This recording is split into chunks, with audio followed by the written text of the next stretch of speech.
ಶ್ರೀ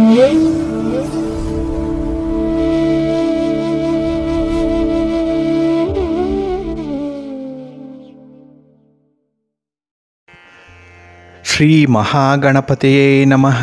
ಶ್ರೀ ಗುರುಭ್ಯೋ ನಮಃ. ಹರಿ ಓಂ. ಸಿರಿಗನ್ನಡ ಸುದ್ದಿವಾಹಿನಿಯ ಸದಭಿಮಾನದ ಸಹೃದಯ ವೀಕ್ಷಕ ಮಹಾಶಯರೇ, ತಮಗೆಲ್ಲರಿಗೂ ಕೂಡ ಸಿರಿಗನ್ನಡ ಸುದ್ದಿವಾಹಿನಿಗೆ ಸ್ವಾಗತ. ದಯಾಮಯನಾದಂಥ ಭಗವಂತನ ಅನುಗ್ರಹ ತಮ್ಮೆಲ್ಲರಿಗೆ ಪ್ರಾಪ್ತಿಯಾಗಲಿ, ತಮ್ಮೆಲ್ಲರ ಜೀವನ ಆರೋಗ್ಯದಾಯಕವಾಗಿರಲಿ, ಸಂತೃಪ್ತಿದಾಯಕವಾಗಿರಲಿ ಎಂದು ಭಗವಂತನಲ್ಲಿ ಪ್ರಾರ್ಥನೆಯನ್ನು ಮಾಡ್ತಾ ಈ ದಿನದ ವಿಶೇಷ ಕಾರ್ಯಕ್ರಮವನ್ನು ನೋಡೋಣ. ಹಾಗೆ ದ್ವಾದಶ ರಾಶಿಯವರ ಗೋಚಾರ ಫಲಗಳು ಹೇಗಿವೆ ಅನ್ನೋದನ್ನು ಕೂಡ ತಿಳಿಯೋಣ ಬನ್ನಿ. ವೀಕ್ಷಕರೇ, ಈ ದಿನ ತಮ್ಮ ಹುಟ್ಟುಹಬ್ಬವನ್ನು ಆಚರಿಸ್ಕೊಳ್ತಾ ಇರುವಂಥ ತಮಗೆಲ್ಲರಿಗೂ ಕೂಡ ಹುಟ್ಟುಹಬ್ಬದ ಶುಭಾಶಯಗಳು.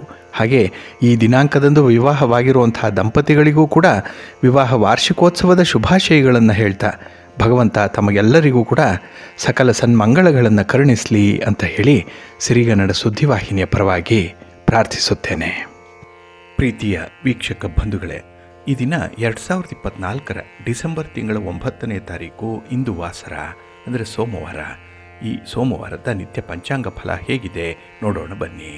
ಶ್ರೀ ಕ್ರೋಧಿ ನಾಮ ಸಂವತ್ಸರೆ, ದಕ್ಷಿಣಾಯಿನೆ, ಹೇಮಂತ ಋತು, ಮಾರ್ಗಶಿರ ಮಾಸ, ಶುಕ್ಲ ಪಕ್ಷದ ಅಷ್ಟಮಿಯ ತಿಥಿ ಈ ದಿನ ಬೆಳಗ್ಗೆ 8 ಗಂಟೆ 4 ನಿಮಿಷದವರೆಗೆ ಇರಲಿದೆ. ನಂತರ ನವಮಿಯ ತಿಥಿ ಆರಂಭ ಆಗುತ್ತೆ. ಇದು ಈ ದಿನ ರಾತ್ರಿ 3 ಗಂಟೆ 11 ನಿಮಿಷದವರೆಗೆ ಇರಲಿದೆ. ನಂತರ ದಶಮಿ ತಿಥಿ ಆರಂಭ ಆಗುತ್ತೆ. ಈ ದಿನದ ನಕ್ಷತ್ರ ಪೂರ್ವಭಾದ್ರ ನಕ್ಷತ್ರ. ಇದು ಈ ದಿನ ಮಧ್ಯಾಹ್ನ 1 ಗಂಟೆ 5 ನಿಮಿಷದವರೆಗೆ ಇರಲಿದೆ. ನಂತರ ಉತ್ತರ ಭಾದ್ರ ನಕ್ಷತ್ರ ಆರಂಭ ಆಗುತ್ತೆ. ಈ ದಿನದ ಕರ್ಣ ಪೂರ್ವಕರ್ಣ ಭವ. ಇದು ಈ ದಿನ ಬೆಳಗ್ಗೆ 8 ಗಂಟೆ 4 ನಿಮಿಷದವರೆಗೆ ಇರಲಿದೆ. ನಂತರ ಉತ್ತರ ಕರ್ಣ ಬಾಳವ ಆರಂಭ ಆಗುತ್ತೆ. ಈ ದಿನದ ಯೋಗ ಸಿದ್ಧಿಯೋಗ. ಇದು ಈ ದಿನ ರಾತ್ರಿ 1 ಗಂಟೆ 5 ನಿಮಿಷದವರೆಗೆ ಇರಲಿದೆ. ನಂತರ ವ್ಯತಿಪಾತ ಯೋಗ ಆರಂಭ ಆಗುತ್ತೆ. ಈ ದಿನ ದಿಕ್ಷೂಲೆ ಇರುವಂಥದ್ದು ಪೂರ್ವ ದಿಕ್ಕಿಗೆ. ಇನ್ನು ಈ ದಿನ ಸೂರ್ಯ ಇರುವಂಥ ರಾಶಿ ವೃಶ್ಚಿಕ, ಚಂದ್ರ ಇರುವಂಥ ರಾಶಿ ಕುಂಭ. ಹಾಗೆ ಈ ದಿನ ರಾಹುಕಾಲ ಇರುವಂಥ ಸಮಯ ಈ ದಿನ ಬೆಳಿಗ್ಗೆ 7 ಗಂಟೆ 58 ನಿಮಿಷದಿಂದ ಬೆಳಿಗ್ಗೆ 9 ಗಂಟೆ 24 ನಿಮಿಷದವರೆಗೆ. ಗುಳಿಕ ಕಾಲ ಈ ದಿನ ಮಧ್ಯಾಹ್ನ 1 ಗಂಟೆ 42 ನಿಮಿಷದಿಂದ ಮಧ್ಯಾಹ್ನ 3 ಗಂಟೆ 8 ನಿಮಿಷದವರೆಗೆ. ಹಾಗೆ ಯಮಗಂಡ ಕಾಲ ಈ ದಿನ ಬೆಳಿಗ್ಗೆ 10 ಗಂಟೆ 50 ನಿಮಿಷದಿಂದ ಮಧ್ಯಾಹ್ನ 12 ಗಂಟೆ 16 ನಿಮಿಷದವರೆಗೆ ಇರಲಿದೆ. ಇನ್ನು ಈ ದಿನ ದುಷ್ಟ ಮುಹೂರ್ತ ಇರುವಂಥ ಸಮಯ ಈ ದಿನ ಮಧ್ಯಾಹ್ನ 12 ಗಂಟೆ 34 ನಿಮಿಷದಿಂದ ಮಧ್ಯಾಹ್ನ 1 ಗಂಟೆ 15 ನಿಮಿಷದವರೆಗೆ. ಹಾಗೆ ಅಪರಾಹ್ನ 2 ಗಂಟೆ 38 ನಿಮಿಷದಿಂದ ಅಪರಾಹ್ನ 3 ಗಂಟೆ 20 ನಿಮಿಷದವರೆಗೆ ದುಷ್ಟ ಮುಹೂರ್ತದ ಸಮಯ. ಹಾಗಾಗಿ ಈ ಸಮಯದಲ್ಲಿ ಯಾವುದೇ ಪ್ರಯಾಣವನ್ನಾಗಲಿ ಯಾವುದೇ ಶುಭ ಕಾರ್ಯಗಳನ್ನಾಗಲಿ ಆರಂಭ ಮಾಡಬೇಡಿ. ಏಕೆಂದರೆ ನೀವು ಯಾವುದೇ ಕೆಲಸಗಳನ್ನು ಈ ದುಷ್ಟ ಮುಹೂರ್ತ ಇರುವಂಥ ಸಮಯದಲ್ಲಿ ಆರಂಭ ಮಾಡಿದರೆ ಅದರಿಂದ ಬರುವಂಥ ಫಲಿತಾಂಶಗಳು ಅಷ್ಟೊಂದು ಅನುಕೂಲಕರವಾಗಿ ಇರೋದಿಲ್ಲ. ಅದರಿಂದಲೇ ಈ ದುಷ್ಟ ಮುಹೂರ್ತವನ್ನು ಅವಾಯ್ಡ್ ಮಾಡುವಂಥದ್ದು ತುಂಬ ಉತ್ತಮ. ಇನ್ನು ಈ ದಿನ ಅಭಿಜಿತ್ ಮುಹೂರ್ತ ಇರುವಂಥ ಸಮಯ ಈ ದಿನ ಬೆಳಿಗ್ಗೆ 11 ಗಂಟೆ 52 ನಿಮಿಷದಿಂದ ಮಧ್ಯಾಹ್ನ 12 ಗಂಟೆ 34 ನಿಮಿಷದವರೆಗೆ ಅಭಿಜಿತ್ ಮುಹೂರ್ತ ಇರುವಂಥ ಸಮಯ. ಇನ್ನು ಈ ದಿನ ವಿಶೇಷವಾಗಿ ಅಮೃತ ಕಾಲ ಇರುವಂಥ ಸಮಯ ಅಂತ ಹೇಳಿದ್ರೆ ಈ ದಿನ ಬೆಳಿಗ್ಗೆ 6 ಗಂಟೆ 34 ನಿಮಿಷದಿಂದ ಬೆಳಿಗ್ಗೆ 8 ಗಂಟೆ 1 ನಿಮಿಷದವರೆಗೆ ಅಮೃತ ಕಾಲದ ಸಮಯ. ಹಾಗೆ ಈ ದಿನ ಸೂರ್ಯೋದಯ ಆಗುವಂಥ ಸಮಯ ಪ್ರಾತಃ ಕಾಲ 6 ಗಂಟೆ 29 ನಿಮಿಷಕ್ಕೆ, ಸೂರ್ಯಾಸ್ತ ಸಂಜೆ 5 ಗಂಟೆ 51 ನಿಮಿಷಕ್ಕೆ. ಹಾಗೆ ಚಂದ್ರನ ಬಲ ಇರುವಂಥ ರಾಶಿಗಳು ಈ ದಿನ ಅಂತ ಹೇಳಿದ್ರೆ ಮೇಷ, ವೃಷಭ, ಸಿಂಹ, ಕನ್ಯಾ, ಧನಸ್ಸು ಮತ್ತು ಕುಂಭ. ಈ 6 ರಾಶಿಯವರಿಗೆ ಗೋಚಾರದಲ್ಲಿ ಚಂದ್ರನಿಂದ ಶುಭ ಫಲಗಳ ಯೋಗ ಇರುತ್ತೆ. ಇನ್ನು ಉಳಿದ 6 ರಾಶಿಯವರಿಗೆ ಮಿಶ್ರ ಫಲದ ಯೋಗ ಇರುತ್ತೆ. ಮುಂದೆ ದ್ವಾದಶ ರಾಶಿಯವರ ಗೋಚಾರ ಫಲಗಳನ್ನು ನೋಡುವಂತಹ ಸಂದರ್ಭದಲ್ಲಿ ಮತ್ತಷ್ಟು ವಿಚಾರಗಳನ್ನು ತಿಳ್ಕೊಳ್ಳೋಣ. ಇನ್ನು ಈ ದಿನದ ಹೊರಾದ ಅಧಿಪತಿ ಚಂದ್ರ. ಚಂದ್ರ ಅಂತ ಹೇಳಿದ್ರೆ ಮನಃಕಾರಕ. ಹಾಗಾಗಿ ಮನಸ್ಸಿಗೆ ಸಂಬಂಧಪಟ್ಟಂಥ ವಿಚಾರಗಳು ಈ ದಿನ ಬಹಳ ಅದ್ಭುತವಾದಂಥ ಫಲಿತಾಂಶವನ್ನು ತರುತ್ತೆ. ಅಂದರೆ ಈ ಮನಸ್ಸು ಚಂಚಲತೆ ಇರ್ಬೋದು, ಮನಸ್ಸಿಗೆ ಕಲ್ಪನೆಗಳು ಮೂಡಬಹುದು, ಏನೋ ಒಂದು ಭಾವನೆಗಳು ಬರ್ಬೋದು. ಇದು ಈ ದಿನ ಬಹಳ ಪ್ರಧಾನವಾಗಿರುತ್ತೆ ಎಲ್ಲರ ಜೀವನದಲ್ಲೂ ಕೂಡ. ಹಾಗೆ ಈ ಚಂದ್ರ ಪ್ರಯಾಣಕ್ಕೆ ಸಂಚಾರಕ್ಕೆ ಕಾರಕನಾಗಿರುವಂಥವನು. ಹಾಗಾಗಿ ಈ ದಿನ ನೀವು ಮಾಡುವಂಥ ಪ್ರಯಾಣ ನಿಮ್ಮ ಪ್ರವಾಸ ಸಂಚಾರ ಅದು ಕೂಡ ತುಂಬ ಅನುಕೂಲಕರವಾಗಿರುತ್ತೆ. ಹಾಗೆ ಚಂದ್ರ ವಾತ್ಸಲ್ಯಕ್ಕೆ, ಪೋಷಣೆಗೆ, ಹಾಗೆ ಶುಶ್ರೂಷೆಗೆ ಕಾರಕನಾಗಿರುವಂಥವನು. ಹಾಗಾಗಿ ಈ ದಿನ ಪ್ರೀತಿಯಿಂದ ಕೆಲವರನ್ನು ಉಪಚಾರ ಮಾಡುವಂಥದ್ದಾಗಲಿ ಅಥವಾ ಅತಿಥಿ ಸತ್ಕಾರವನ್ನು ಮಾಡುವಂಥದ್ದಾಗಲಿ, ಹಾಗೆ ಅನ್ನದಾನವನ್ನು ಮಾಡಲಿಕ್ಕಾಗಲಿ ಈ ದಿನ ತುಂಬ ಅನುಕೂಲ ಇದೆ. ಅದರ ಮೂಲಕ ನಿಮಗೆ ಶುಭ ಫಲಗಳು ಸಿಕ್ಕತ್ತೆ. ಹಾಗೆ ಈ ದಿನ ಅನ್ನದಾನ, ಜಲದಾನ, ಹಾಗೆ ತಂಡುಲ ದಾನ ಅಂದರೆ ಅಕ್ಕಿಯನ್ನು ದಾನ ಮಾಡೋದ್ರಿಂದ ಮನಸ್ಸು ತುಂಬ ಪ್ರಶಾಂತವಾಗಿರುತ್ತೆ. ಹಾಗೆ ಆತ್ಮವಿಶ್ವಾಸ ಹೆಚ್ಚಾಗುತ್ತೆ. ಹಾಗಾಗಿ ಚಂದ್ರನಿಂದ ವಿಶೇಷ ಫಲಗಳನ್ನು ಪಡ್ಕೊಳ್ಳುವಂಥ ದಿನ ಇದು. ಹಾಗೆ ಈ ದಿನ ಇರುವಂಥ ಗುರುಹೋರ ಸ್ವಲ್ಪ ಮಿಶ್ರ ಫಲಗಳನ್ನು ತರುವಂಥದ್ದು. ಹಾಗಾಗಿ ಗುರುಹೋರ ಇರುವಂಥ ಸಮಯ ಬೆಳಿಗ್ಗೆ 8 ಗಂಟೆ 24 ನಿಮಿಷದಿಂದ ಬೆಳಿಗ್ಗೆ 9 ಗಂಟೆ 21 ನಿಮಿಷದವರೆಗೆ. ಅಂದರೆ ಈ ಅವಧಿಯಲ್ಲೇ ರಾಹುಕಾಲ ಇರೋದರಿಂದ ಗುರುಹೋರ ಇದು ಅಷ್ಟೊಂದು ಅನುಕೂಲಕರವಾಗಿಲ್ಲ. ಇನ್ನು ಗುರುಹೋರ ಈ ದಿನ ಅಪರಾಹ್ನ 3 ಗಂಟೆ 3 ನಿಮಿಷದಿಂದ ಅಪರಾಹ್ನ 4 ಗಂಟೆಯವರೆಗೆ. ಇನ್ನು ರಾತ್ರಿ 10 ಗಂಟೆ 6 ನಿಮಿಷದಿಂದ ರಾತ್ರಿ 11 ಗಂಟೆ 9 ನಿಮಿಷದವರೆಗೆ ಗುರುಹೋರ ಇರುವಂಥ ಸಮಯ. ಇನ್ನು ಈ ದಿನ ಇರುವಂಥ ಶನಿಹೋರ ಸ್ವಲ್ಪ ನಿಧಾನಗತಿಯಲ್ಲಿ ನಡೆಯುತ್ತೆ. ಮಂದಗತಿಯಲ್ಲಿ ಕೆಲಸ ಕಾರ್ಯಗಳು ನಡೆಯುವಂಥದ್ದು. ಅದರಿಂದಲೇ ಕೆಲವೊಂದು ಪ್ರಮುಖವಾದಂತಹ ಕೆಲಸ ಕಾರ್ಯಗಳು, ನಿರ್ಣಾಯಕವಾದಂತಹ ಕೆಲಸ ಕಾರ್ಯಗಳು ಇದನ್ನು ಆದಷ್ಟು ಶನಿಹೋರದಲ್ಲಿ ಆರಂಭ ಮಾಡಬೇಡಿ. ಇದು ಈ ದಿನ ಬೆಳಿಗ್ಗೆ 7 ಗಂಟೆ 27 ನಿಮಿಷದಿಂದ ಬೆಳಿಗ್ಗೆ 8 ಗಂಟೆ 24 ನಿಮಿಷದವರೆಗೆ. ಹಾಗೆ ಮಧ್ಯಾಹ್ನ 2 ಗಂಟೆ 6 ನಿಮಿಷದಿಂದ ಮಧ್ಯಾಹ್ನ 3 ಗಂಟೆ 3 ನಿಮಿಷದವರೆಗೆ. ಇನ್ನು ರಾತ್ರಿ 9 ಗಂಟೆ 3 ನಿಮಿಷದಿಂದ ರಾತ್ರಿ 10 ಗಂಟೆ 6 ನಿಮಿಷದವರೆಗೆ ಶನಿಹೋರ ಇರುವಂಥ ಸಮಯ. ಹಾಗೆ ಈ ದಿನ ಇರುವಂಥ ಕುಜಹೋರ ಅನ್ಫೇವರಬಲ್ ಆಗಿರುವಂಥದ್ದು. ಕುಜ ಅಂತ ಹೇಳಿದ್ರೆ ಭೂಮಿಕಾರಕ. ಹಾಗಾಗಿ ಭೂಮಿಗೆ ಸಂಬಂಧಪಟ್ಟಂಥ ಯಾವುದೇ ಚಟುವಟಿಕೆಗಳನ್ನು ಈ ದಿನ ಇರುವಂಥ ಕುಜಹೋರದಲ್ಲಿ ಮಾಡಬೇಡಿ. ಹಾಗೆ ಈ ಭೂಮಿಯನ್ನು ಖರೀದಿ ಮಾಡುವಂಥದ್ದು, ಮಾರಾಟ ಮಾಡುವಂಥದ್ದು, ಅಗ್ರಿಮೆಂಟ್ ಮಾಡಿಕೊಳ್ಳುವಂಥ ವಿಚಾರ, ಅಥವಾ ಈ ಭೂಮಿಯಲ್ಲಿ ಯಾವುದೇ ರೀತಿಯಲ್ಲಿ, ಅದರಲ್ಲೂ ಕೃಷಿ ಭೂಮಿ ಇರ್ಬೋದು, ನಿಮ್ಮ ಮನೆ, ಸೈಟು, ಜಮೀನು ಇತ್ಯಾದಿಗಳಲ್ಲಿ ಯಾವುದೇ ರೀತಿಯ ಅಭಿವೃದ್ಧಿ ಕಾರ್ಯಗಳನ್ನು ಮಾಡುವಂಥ ವಿಚಾರಗಳು, ಅಗ್ರಿಮೆಂಟ್ ವಿಚಾರಗಳು ಇದನ್ನು ಆದಷ್ಟು ಕುಜಹೋರದಲ್ಲಿ ಮಾಡಬೇಡಿ. ಇನ್ನು ಈ ಜಮೀನಿಗೆ ಅಥವಾ ಭೂಮಿಗೆ ಸಂಬಂಧಪಟ್ಟಂತಹ ಲಿಟಿಗೇಷನ್ಸ್ ಏನಾದರೂ ಇದ್ದರೆ, ಅದು ಕೋರ್ಟು ಕಚೇರಿ ಮೆಟ್ಲು ಹತ್ತಬೇಕು ಅನ್ನುವಂಥದ್ದಿದ್ದರೆ ಆದಷ್ಟು ಅದನ್ನು ಕೂಡ ಈ ಕುಜಹೋರದಲ್ಲಿ ನೀವು ಅವಾಯ್ಡ್ ಮಾಡಿ. ಹಾಗಾಗಿ ಕುಜಹೋರ ಇರುವಂಥ ಸಮಯ ಬೆಳಿಗ್ಗೆ 9 ಗಂಟೆ 21 ನಿಮಿಷದಿಂದ ಬೆಳಿಗ್ಗೆ 10 ಗಂಟೆ 18 ನಿಮಿಷದವರೆಗೆ. ಹಾಗೆ ಅಪರಾಹ್ನ 4 ಗಂಟೆಯಿಂದ ಅಪರಾಹ್ನ 4 ಗಂಟೆ 57 ನಿಮಿಷದವರೆಗೆ. ಹಾಗೆ ರಾತ್ರಿ 11 ಗಂಟೆ 9 ನಿಮಿಷದಿಂದ ರಾತ್ರಿ 12 ಗಂಟೆ 12 ನಿಮಿಷದವರೆಗೆ ಕುಜಹೋರ ಇರುವಂಥ ಸಮಯ. ಇದನ್ನು ಸ್ವಲ್ಪ ಅವಾಯ್ಡ್ ಮಾಡ್ಕೊಳ್ಳಿ, ಒಳ್ಳೆಯದಾಗತ್ತೆ. ಹಾಗಾಗಿ ಬಂಧುಗಳೇ, ನಿಮ್ಮ ಕೆಲಸ ಕಾರ್ಯಗಳನ್ನು, ನಿಮ್ಮ ಚಟುವಟಿಕೆಗಳನ್ನು, ನಿಮ್ಮ ಪ್ರಯಾಣವನ್ನು ಶುಭ ಮುಹೂರ್ತದಲ್ಲಿ ಆರಂಭ ಮಾಡಿ. ಅದಕ್ಕಾಗಿಯೇ ಪ್ರತಿನಿತ್ಯ ನೀವು ಯಾವುದು ಶುಭ ಮುಹೂರ್ತ ಇದೆ, ಯಾವ ಸಮಯದಲ್ಲಿ ಯಾವ ಕೆಲಸಗಳನ್ನು ಆರಂಭ ಮಾಡಬೇಕು, ಒಳ್ಳೆಯ ಹೊರ ಯಾವುದು, ಒಳ್ಳೆಯ ಮುಹೂರ್ತ ಯಾವುದು ಇತ್ಯಾದಿ ವಿಚಾರಗಳನ್ನು ನೀವು ಪ್ರತಿನಿತ್ಯ ತಿಳ್ಕೊಳ್ಬೇಕು. ಅದಕ್ಕಾಗಿಯೇ ಸಿರಿಗನ್ನಡ ಸುದ್ದಿವಾಹಿನಿ ಪ್ರತಿನಿತ್ಯ ಪ್ರಸಾರ ಮಾಡುವಂಥ ಈ ಪಂಚಾಂಗದ ವಿವರಗಳನ್ನು ಕೇಳಿಸ್ಕೊಳ್ಳಿ. ಇದರಲ್ಲಿ ನಿಮಗೆ ಬೇಕಾದಂಥ ಮಾಹಿತಿಗಳು ಸಿಕ್ಕತ್ತೆ. ಅದನ್ನು ಅನುಸರಣೆ ಮಾಡ್ತಾ ಇದ್ದರೆ ಖಂಡಿತ ನಿಮ್ಮ ಪ್ರಯತ್ನ ಯಶಸ್ವಿಯಾಗುತ್ತೆ. ಹಾಗಾಗಿ ಪ್ರತಿಯೊಬ್ಬರು ಬಯಸುವಂಥದ್ದು ಪ್ರಾರಂಭ ಆಗುವಂತಹ ಕೆಲಸ ಪೂರ್ಣ ಆಗಲಿ, ಅದು ಒಳ್ಳೆಯ ಫಲವನ್ನು ತರಲಿ, ನಾವು ಅನಿಸಿದಂತಹ ಒಂದು ಫಲಿತಾಂಶವನ್ನು ಪಡ್ಕೊಳ್ಬೇಕು ಅನ್ನುವಂಥ ಅಭಿಲಾಷೆ ಪ್ರತಿಯೊಬ್ಬರಿಗೂ ಕೂಡ ಇದೆ. ಅದಕ್ಕೆ ಗ್ರಹಗತಿಗಳು ಕೂಡ ಪೂರಕವಾಗಿರಬೇಕು. ಜೊತೆಗೆ ನೀವು ಆರಂಭ ಮಾಡುವಂಥ ಸಮಯ ಕೂಡ ತುಂಬ ಅನುಕೂಲಕರವಾಗಿರಬೇಕು.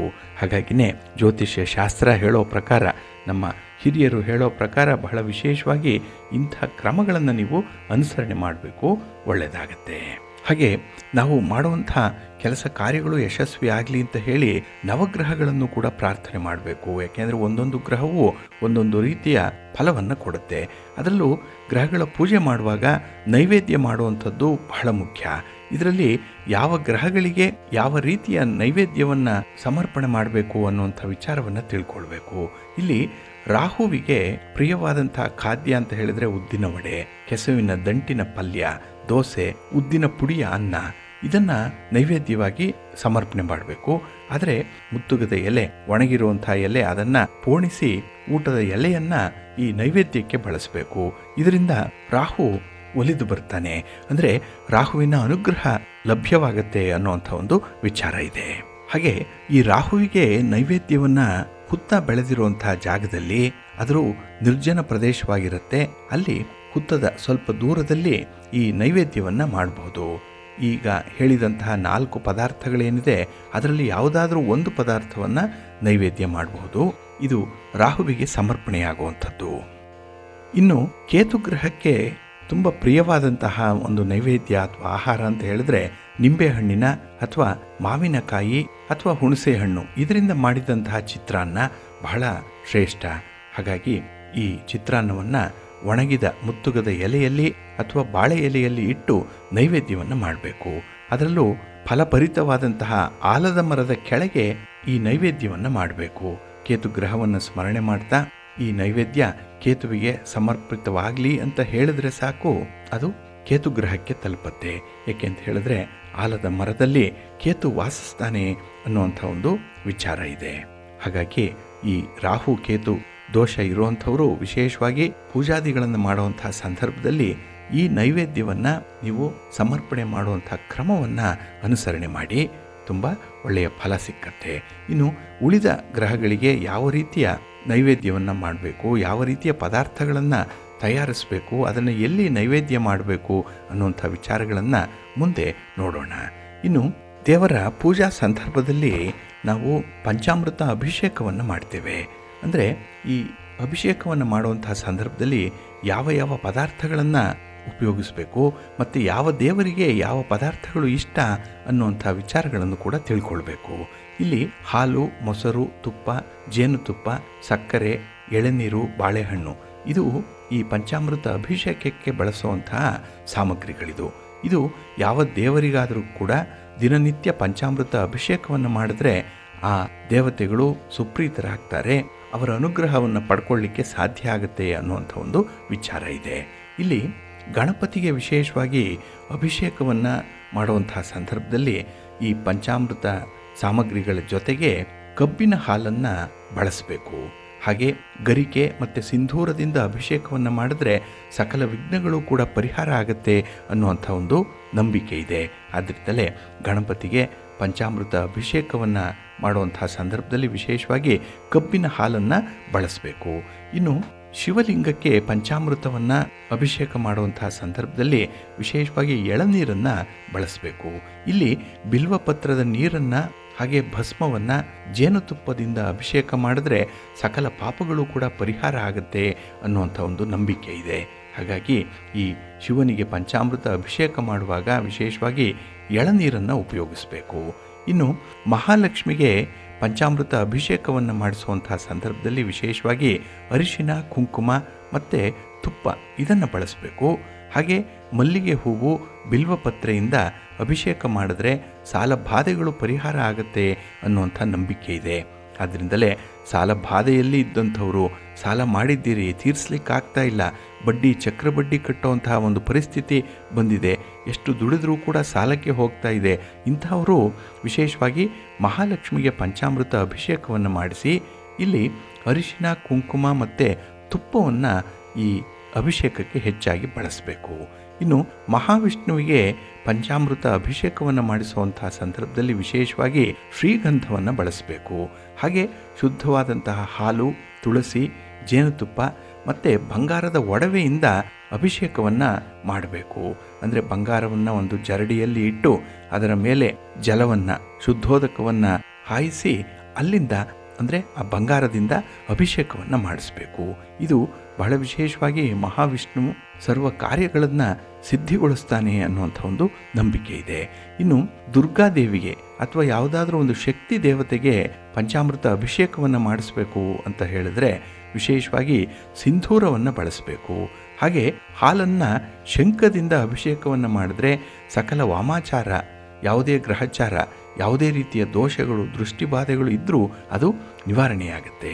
ಹಾಗಾಗಿನೇ ಈ ದುರ್ಗಾದೇವಿಗೆ ವಿಶೇಷವಾಗಿ ಎಳನೀರು ಮತ್ತು ಹಾಲು ಇದನ್ನು ಶಂಖದಿಂದ ಅಭಿಷೇಕ ಮಾಡಬೇಕು ಅನ್ನುವಂಥದ್ದು.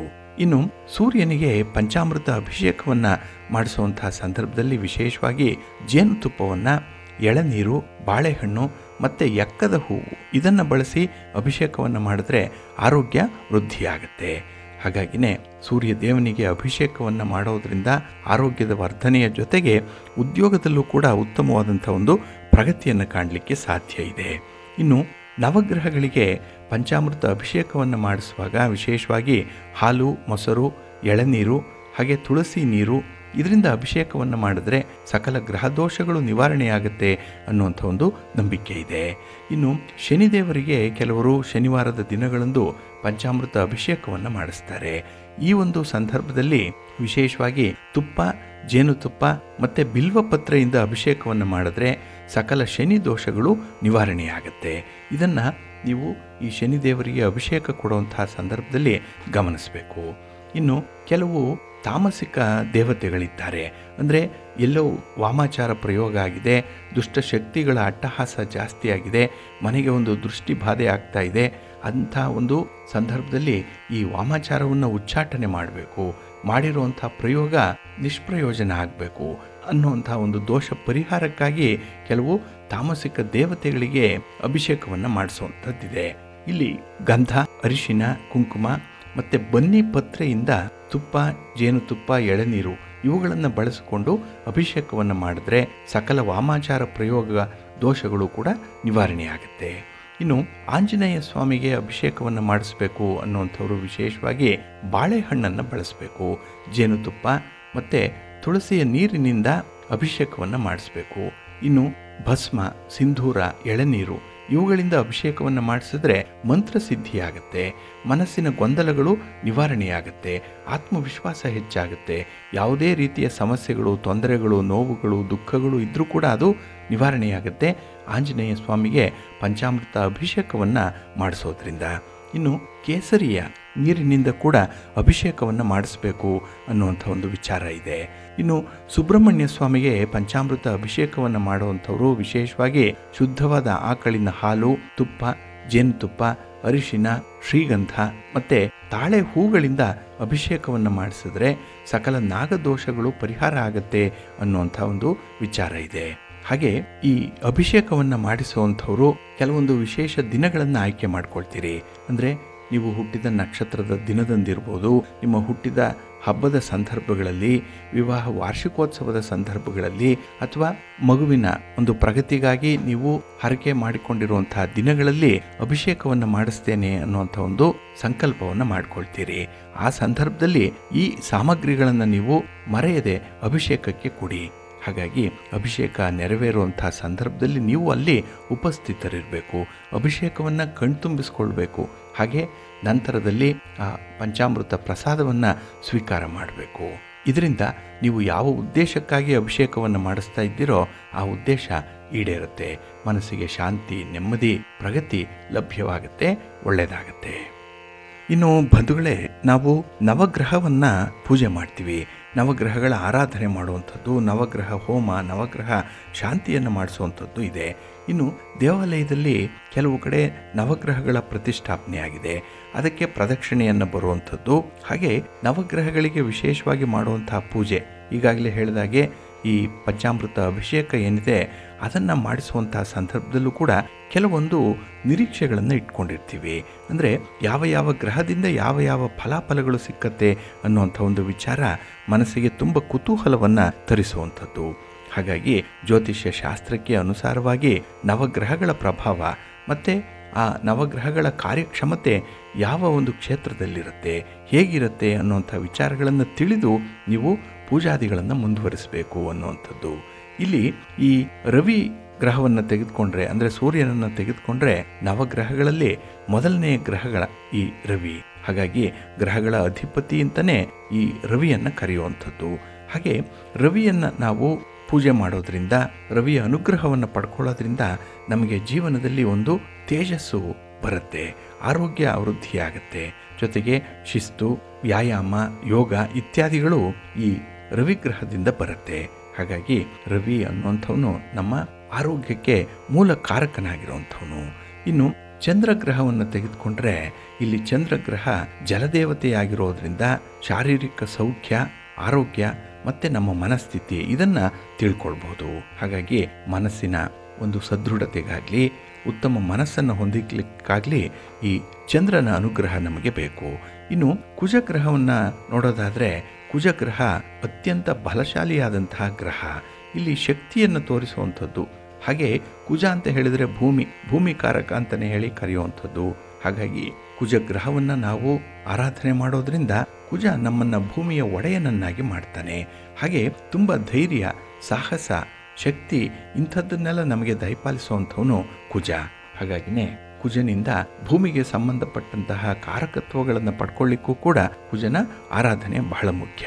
ಇನ್ನು ಬುಧ ವಿಶೇಷವಾಗಿರುವಂಥವನು ನಮಗೆ ಬುದ್ಧಿಯನ್ನು, ವಾಕ್ಚಾತುರ್ಯವನ್ನು, ವಿದ್ಯೆಯನ್ನು, ಗಣಿತವನ್ನು, ವ್ಯವಹಾರವನ್ನು, ಮಾತುಗಾರಿಕೆಯನ್ನು, ಹಾಗೆ ಸ್ನೇಹವನ್ನು ಕೊಡುವಂಥ ಗ್ರಹ ಇದು. ಹಾಗಾಗಿ ಬುಧ ಗ್ರಹ ನಮಗೆ ಜ್ಞಾನವನ್ನು ಕೊಡುವಂಥವನು, ಬುದ್ಧಿಯನ್ನು ಕೊಡುವಂಥವನು, ಹಾಗೆ ನಮ್ಮಲ್ಲಿ ಒಂದು ಸೌಮ್ಯತೆಯನ್ನು ಉಂಟು ಮಾಡುವಂಥವನು ಬುಧ. ಹಾಗಾಗಿ ಬುಧ ಗ್ರಹವನ್ನು ವಿಶೇಷವಾಗಿ ವಿದ್ಯಾರ್ಥಿಗಳು ಒಲಿಸ್ಕೊಳ್ಬೇಕು, ವ್ಯಾಪಾರಸ್ಥರು ಒಲಿಸ್ಕೊಳ್ಬೇಕು ಅನ್ನುವಂಥದ್ದು ಇದೆ. ಇನ್ನು ಗುರುಗ್ರಹ ತಮಗೆಲ್ಲರಿಗೂ ಗೊತ್ತಿದೆ, ಗುರು ತುಂಬ ಗೌರವಯುತವಾದಂತಹ ಗ್ರಹ. ಹಾಗಾಗಿ ಗುರುಗ್ರಹದಿಂದ ವ್ಯಕ್ತಿಯ ಜ್ಞಾನ ವಿಕಾಸ ಆಗಲಿ, ಶಿಕ್ಷಣ ಆಗಲಿ, ವಿದ್ಯಾಭ್ಯಾಸ ಆಗಲಿ, ಇನ್ನು ಆಧ್ಯಾತ್ಮಿಕ ವಿಚಾರಗಳನ್ನು ಸಂಗ್ರಹಿಸಲಿಕ್ಕೆ ಗುರು ನಮಗೆ ಸಹಾಯವನ್ನು ಮಾಡ್ತಾನೆ. ಹಾಗಾಗಿ ನಮ್ಮಲ್ಲಿ ಒಂದು ಪಾಂಡಿತ್ಯ ಇದೆ, ನಮ್ಮಲ್ಲಿ ಏನೋ ಒಂದು ಸದ್ಗುಣ ಇದೆ, ನಮ್ಮಲ್ಲಿ ಜ್ಞಾನ ಇದೆ, ನ್ಯಾಯ ಇದೆ, ಹಾಗೆ ದೇವರಲ್ಲಿ ಶ್ರದ್ಧೆ ಇದೆ ಅಂತ ಹೇಳಿದ್ರೆ ಅದಕ್ಕೆ ಗುರು ಕಾರಕನಾಗಿರ್ತಾನೆ. ಗುರುವಿನ ಅನುಗ್ರಹ ಬೇಕು. ಹಾಗಾಗಿ ಗುರುಗ್ರಹವನ್ನು ವಿಶೇಷವಾಗಿ ನಾವು ಒಲಿಸ್ಕೊಳ್ಬೇಕು. ಇನ್ನು ಈ ಶುಕ್ರ ಗ್ರಹವನ್ನು ನೋಡೋದಾದರೆ ಇಲ್ಲಿ ಶುಕ್ರ ಪ್ರೀತಿ, ಪ್ರೇಮಕ್ಕೆ, ಪತಿ ಪತ್ನಿ ಇವರ ಮಧ್ಯೆ ಇರುವಂಥ ಸಂಬಂಧಕ್ಕೆ, ಹಾಗೆ ಸೌಂದರ್ಯಕ್ಕೆ, ಆಡಂಬರಕ್ಕೆ, ಇನ್ನು ವಿಶೇಷವಾಗಿ ಸಂಗೀತ, ನೃತ್ಯ, ವಿವಾಹ ಇತ್ಯಾದಿಗಳಿಗೆ ಕಾರಕನಾಗಿರುವಂಥವನು ಶುಕ್ರ. ಹಾಗಾಗಿ ಶುಕ್ರನಿಂದ ನಾವು ಸೌಂದರ್ಯವನ್ನು ಪಡ್ಕೊಳ್ಬಹುದು. ಪ್ರೀತಿ, ಪ್ರೇಮ, ಪ್ರಣಯ, ದಾಂಪತ್ಯ ಜೀವನ ಸೌಖ್ಯವನ್ನು ಈ ಶುಕ್ರನಿಂದ ತಿಳ್ಕೊಳ್ಬಹುದು. ಇನ್ನು ಶನಿ ಗ್ರಹವನ್ನು ನೋಡೋದಾದರೆ ಶನಿ ನಮ್ಮ ಕರ್ಮಕ್ಕೆ, ನಮ್ಮ ಉದ್ಯೋಗಕ್ಕೆ, ನಾವು ಮಾಡುವಂಥ ಚಟುವಟಿಕೆಗಳಿಗೆ ಕಾರಕ. ಹಾಗಾಗಿ ಶನಿಯನ್ನೇ ಉದ್ಯೋಗಕಾರಕ, ಕರ್ಮಕಾರಕ ಅಂತ ಹೇಳಿ ಕರೆಯುವಂಥದ್ದು. ಹಾಗಾಗಿ ಶನಿಗ್ರಹದಿಂದ ನಾವು ಸೇವೆಯನ್ನು ಸಲ್ಲಿಸಲಿಕ್ಕಾಗಿ, ಉತ್ತಮ ಆರೋಗ್ಯವನ್ನು ಪಡ್ಕೊಳ್ಳಿಕ್ಕೆ, ಉದ್ಯೋಗ ಮತ್ತು ಆಧ್ಯಾತ್ಮಿಕ ಇದನ್ನು ತಿಳ್ಕೊಳ್ಳಿಕ್ಕೆ ಸಾಧ್ಯ ಆಗುತ್ತೆ. ಈ ಕ್ಷೇತ್ರಗಳಲ್ಲಿ ನಾವು ಸಾಧನೆಯನ್ನು ಮಾಡಬೇಕು ಅಂದರೆ ಶನಿಯ ಅನುಗ್ರಹವನ್ನು ಪಡ್ಕೊಳ್ಬೇಕು. ಇನ್ನು ರಾಹುಗ್ರಹವನ್ನು ಆರಾಧನೆ ಮಾಡೋದರಿಂದ ಅವ್ಯವಹಾರ, ಹಣದ ದುರ್ಬಳಕೆ, ಮೋಸ, ವಂಚನೆ, ಕಲಹ, ಸಾಲ, ಬಡತನ ಈ ವಿಚಾರಗಳನ್ನು ತಿಳ್ಕೊಳ್ಬೋದು. ಇಂತಹ ಸಮಸ್ಯೆಗಳಿಂದ ನಿವಾರಣೆ ಪಡ್ಕೊಳ್ಬೇಕು ಅಂದರೆ ರಾಹುಗ್ರಹವನ್ನು ಪೂಜೆ ಮಾಡಬೇಕು, ರಾಹುವಿನ ಅನುಗ್ರಹವನ್ನು ಪಡ್ಕೊಳ್ಬೇಕು. ಇನ್ನು ಕೇತು ಗ್ರಹವನ್ನು ನಾವು ಪೂಜೆ ಮಾಡೋದ್ರಿಂದ, ಆರಾಧನೆ ಮಾಡೋದ್ರಿಂದ ವಿಶೇಷವಾಗಿ ಧಾರ್ಮಿಕ ಜ್ಞಾನವನ್ನು ಪಡ್ಕೊಳ್ಳಿಕ್ಕೆ ಸಾಧ್ಯ ಇದೆ. ಹಾಗಾಗಿ ಒಂದು ಮೋಕ್ಷಕ್ಕಾಗಿ ಪ್ರಾರ್ಥನೆಯನ್ನು ಮಾಡಿಕೊಳ್ಳುವಂಥದ್ದಾಗಲಿ ಅಥವಾ ಧಾರ್ಮಿಕ ವಿಚಾರಗಳನ್ನು ತಿಳ್ಕೊಳ್ಳಿಕ್ಕಾಗಲಿ ಕೇತುಗ್ರಹ ನಮಗೆ ಸಹಾಯಕವಾಗುತ್ತೆ. ಹಾಗಾಗಿ ಕೇತುಗ್ರಹವನ್ನು ಈ ಒಂದು ಹಿನ್ನೆಲೆಯಲ್ಲಿ ಆರಾಧನೆ ಮಾಡಬೇಕು. ಇನ್ನು ಶನಿಯ ಮಗನಾದಂಥ ಮಾಂದಿಯನ್ನು ನಾವು ಪೂಜೆ ಮಾಡೋದ್ರಿಂದ ಯಾವ ಯಾವ ಕಾರಕತ್ವಗಳನ್ನು ಪಡ್ಕೊಳ್ತೀವಿ ಅಂತ ಹೇಳಿದ್ರೆ, ಮಾಂದಿಯಿಂದ ಶುಚಿತ್ವವನ್ನು, ಹಾಗೆ ಆಚಾರ, ಶತ್ರುಕಾಟ, ದೃಷ್ಟಿದೋಷ, ಅಭಿಚಾರ ಈ ವಿಚಾರಗಳನ್ನು ನಾವು ತಿಳ್ಕೊಳ್ಬೋದು. ಹಾಗಾಗಿ ನವಗ್ರಹಗಳನ್ನು ಆರಾಧನೆ ಮಾಡುವಂತಹ ಸಂದರ್ಭದಲ್ಲಿ ಮಾಂದಿಯನ್ನು ಕೂಡ ಸ್ಮರಣೆ ಮಾಡಿಕೊಂಡು ಅದರಿಂದ ಬರುವಂತಹ ಫಲಗಳನ್ನು ಪಡ್ಕೊಳ್ಳಿಕ್ಕೆ ಸಾಧ್ಯವಾಗುತ್ತೆ. ಹಾಗಾಗಿ ಹಿಂದಿನ ಒಂದು ಕಾರ್ಯಕ್ರಮಗಳಲ್ಲಿ ಹೇಳಿರೋ ಹಾಗೆ ನವಗ್ರಹಗಳನ್ನು ಹೇಗೆ ಆರಾಧನೆ ಮಾಡಬೇಕು, ಪೂಜೆ ಮಾಡಬೇಕು, ಹಾಗೆ ನವಗ್ರಹ ದೇವಾಲಯಗಳಲ್ಲಿ ಎಷ್ಟು ಸುತ್ತು ಪ್ರದಕ್ಷಿಣೆಯನ್ನು ಮಾಡಬೇಕು, ಯಾವ ರೀತಿಯ ದೀಪಗಳನ್ನು ಹಚ್ಚಿಡಬೇಕು, ಇನ್ನು ನೈವೇದ್ಯದ ಬಗ್ಗೆ ತಿಳ್ಕೊಂಡ್ರಿ. ಹಾಗೆ ಈ ಗ್ರಹಗಳನ್ನು ಪೂಜೆ ಮಾಡುವಂಥದ್ದು, ಅಭಿಷೇಕ ಮಾಡುವಂಥದ್ದು ಇತ್ಯಾದಿ ವಿಧಿವಿಧಾನಗಳ ಮೂಲಕ ಅವರನ್ನು ಪೂಜೆ ಮಾಡೋದ್ರಿಂದ ಯಾವ ರೀತಿಯ ಫಲಗಳು ಬರುತ್ತೆ ಅನ್ನುವಂಥ ವಿಚಾರಗಳನ್ನು ತಿಳ್ಕೊಂಡ್ರಿ. ಹಾಗಾಗಿ ನಮ್ಮ ಜೀವನದಲ್ಲಿ ನವಗ್ರಹಗಳ ಪಾತ್ರ, ಪ್ರಭಾವ ಬಹಳ ಮುಖ್ಯವಾಗಿರುವಂಥದ್ದು. ಹಾಗಾಗಿ ನಮಗೆ ದಶಾಭುಕ್ತಿ ನಡೆಯುವಂತಹ ಸಂದರ್ಭದಲ್ಲಿ, ಅಂದರೆ ಯಾವ ದಶೆ ಯಾವ ಭುಕ್ತಿ ನಡೀತಾ ಇದೆ ಅನ್ನುವಂಥ ಒಂದು ಸಂದರ್ಭದಲ್ಲಿ ಅದಕ್ಕೆ ಸಂಬಂಧಪಟ್ಟಂತಹ ಗ್ರಹಗಳನ್ನು ಒಲಿಸ್ಕೊಳ್ಳಿಕ್ಕೆ, ಗ್ರಹಗಳ ಆರಾಧನೆ ಮಾಡಲಿಕ್ಕೆ ಇದೊಂದು ಅತ್ಯುತ್ತಮವಾದಂತಹ ಒಂದು ಮಾರ್ಗದರ್ಶನ. ಹಾಗಾಗಿ ಇದನ್ನು ಅಳವಡಿಸ್ಕೊಳ್ಳಿ, ಒಳ್ಳೆಯದಾಗತ್ತೆ. ಪ್ರೀತಿಯ ಬಂಧುಗಳೇ, ಇನ್ನು ಮುಂದೆ ದ್ವಾದಶ ರಾಶಿಯವರ ಗೋಚಾರ ಫಲಗಳು ಹೇಗಿವೆ ನೋಡೋಣ ಬನ್ನಿ. ಮೊದಲಿಗೆ ಮೇಷರಾಶಿ. ಮೇಷರಾಶಿಯವರಿಗೆ ಈ ದಿನ ಸಂತೋಷದ ದಿನ. ಅದರಲ್ಲೂ ಕೆಲವೊಂದು ಸುಸ್ಥಿರವಾದಂತಹ ತೀರ್ಮಾನಗಳನ್ನು ಕೈಗೊಳ್ಳುವಂಥ ದಿನ, ಶಾಶ್ವತವಾದಂತಹ ತೀರ್ಮಾನಗಳದು. ಇನ್ನು ವಿದ್ಯಾರ್ಥಿಗಳಿಗಂತೂ ಈ ದಿನ ತುಂಬ ಯಶಸ್ಸಿದೆ. ಅದರಲ್ಲೂ ಸ್ಪರ್ಧಾತ್ಮಕ ಪರೀಕ್ಷೆಗಳನ್ನು ಎದುರಿಸ್ತಾ ಇರುವಂಥವ್ರಿಗೆ ಒಳ್ಳೆಯ ಅನುಕೂಲತೆಗಳು ಸಿಕ್ಕುವಂಥದ್ದು, ಹಾಗೆ ನಿಮ್ಮ ಪರೀಕ್ಷೆಗಳ ಬಗ್ಗೆ ಕೆಲವೊಂದು ವಿಶೇಷ ಮಾಹಿತಿಗಳು ಸಿಕ್ಕುವಂಥ ಸಾಧ್ಯತೆಗಳು ಕೂಡ ಇದೆ. ಇನ್ನು ಹಣಕಾಸಿನ ವ್ಯವಹಾರಕ್ಕೆ ಸಂಬಂಧಪಟ್ಟಂತೆ ವ್ಯವಹಾರಗಳು ಮೊದಲಿಗಿಂತ ಉತ್ತಮವಾಗಿರುತ್ತೆ. ಒಳ್ಳೆಯ ತೀರ್ಮಾನಗಳನ್ನು ತೆಗೆದುಕೊಳ್ಳುವಂಥ ಸಂದರ್ಭ ಕೂಡ ಇದೆ.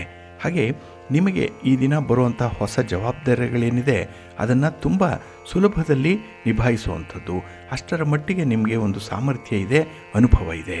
ಹಾಗೆ ಈ ದಿನದಲ್ಲಿ ಯಾವುದೇ ವ್ಯವಹಾರವನ್ನು ಮಾಡುವಂಥ ಸಂದರ್ಭದಲ್ಲಿ ಮನೆಯಲ್ಲಿ ಇರುವಂಥ ಹಿರಿಯರ ಜೊತೆ ಮಾತಾಡಿ ಅವರ ಒಂದು ಒಪ್ಪಿಗೆಯನ್ನು ಅಥವಾ ಅವರ ಅಭಿಪ್ರಾಯ, ಸಲಹೆ ಇತ್ಯಾದಿಗಳನ್ನು ಪಡೆದು ಮುಂದುವರಿಯುವಂಥದ್ದು ತುಂಬ ಉತ್ತಮ. ಇನ್ನು ಯಾವುದೇ ಒಂದು ವಿಚಾರದಲ್ಲೂ ಕೂಡ ಕೆಲವೊಂದು ಸಂದರ್ಭಗಳಲ್ಲಿ ನಿಮಗೆ ಮುನ್ಸೂಚನೆ ಅನ್ನುವಂಥದ್ದು ಸಿಕ್ಕತ್ತೆ, ಏನೋ ಒಂದು ಇಂಟ್ಯೂಷನ್ ಅನ್ನುವಂಥದ್ದು, ಅದನ್ನು ನೀವು ಅನುಸರಣೆ ಮಾಡಬೇಕಾಗತ್ತೆ.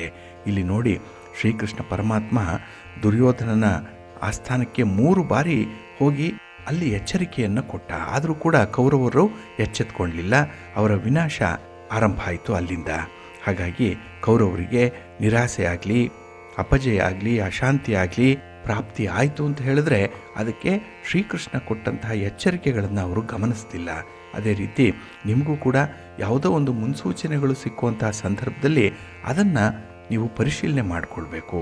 ಹಾಗಾಗಿ ನಿಮ್ಮ ವ್ಯವಹಾರಗಳಲ್ಲಿ ಎಲ್ಲೋ ಒಂದು ಕಡೆ ಎಡವಟ್ಟಾಗ್ತಾ ಇದೆ, ಎಲ್ಲೋ ಹಿನ್ನಡೆ ಉಂಟಾಗ್ತಾ ಇದೆ ಅನ್ನುವಂಥದ್ದೇನಾದರೂ ಗಮನಕ್ಕೆ ಬಂದರೆ ಕೂಡಲೇ ಅದರ ಬಗ್ಗೆ ಸ್ವಲ್ಪ ಗಮನ ಹರಿಸಿ ಅದನ್ನು ಪರಿಹಾರ ಮಾಡಿಕೊಳ್ಳುವಂಥ ಒಂದು ಪ್ರಯತ್ನ ಮಾಡಿ.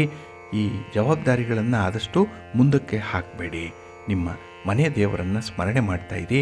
ಹಾಗೆ ಭಕ್ತಿಯಿಂದ ಈ ದಿನ ನೀವು ಶಿವಪಾರ್ವತಿಯರ ದರ್ಶನ ಮಾಡಿ, ಶಿವಸ್ತೋತ್ರವನ್ನು ಹೇಳ್ಕೊಳ್ಳಿ, ಶಿವನ ಪರಿವಾರ ದೇವತೆಗಳನ್ನು ಪ್ರಾರ್ಥನೆ ಮಾಡಿಕೊಳ್ಳಿ, ಒಳ್ಳೆಯದಾಗತ್ತೆ. ನಿಮ್ಮ ಅದೃಷ್ಟದ ಬಣ್ಣ ಬಿಳುಪು, ಅದೃಷ್ಟದ ದಿಕ್ಕು ಈಶಾನ್ಯ ದಿಕ್ಕು, ಅದೃಷ್ಟ ಸಂಖ್ಯೆ 1. ವೃಷಭರಾಶಿ. ವೃಷಭರಾಶಿಯವರಿಗೆ ಈ ದಿನ ತುಂಬ ಆಸಕ್ತಿ ಇರುವಂಥ ದಿನ, ತುಂಬ ಕುತೂಹಲ ಇರುವಂಥ ದಿನ. ಏಕೆಂದರೆ ಹೊಸ ಹೊಸ ವಿಚಾರಗಳು ಈ ದಿನ ನಿಮ್ಮ ಗಮನಕ್ಕೆ ಬರುತ್ತೆ, ಹೊಸ ವ್ಯಕ್ತಿಗಳ ಪರಿಚಯ ಆಗುತ್ತೆ.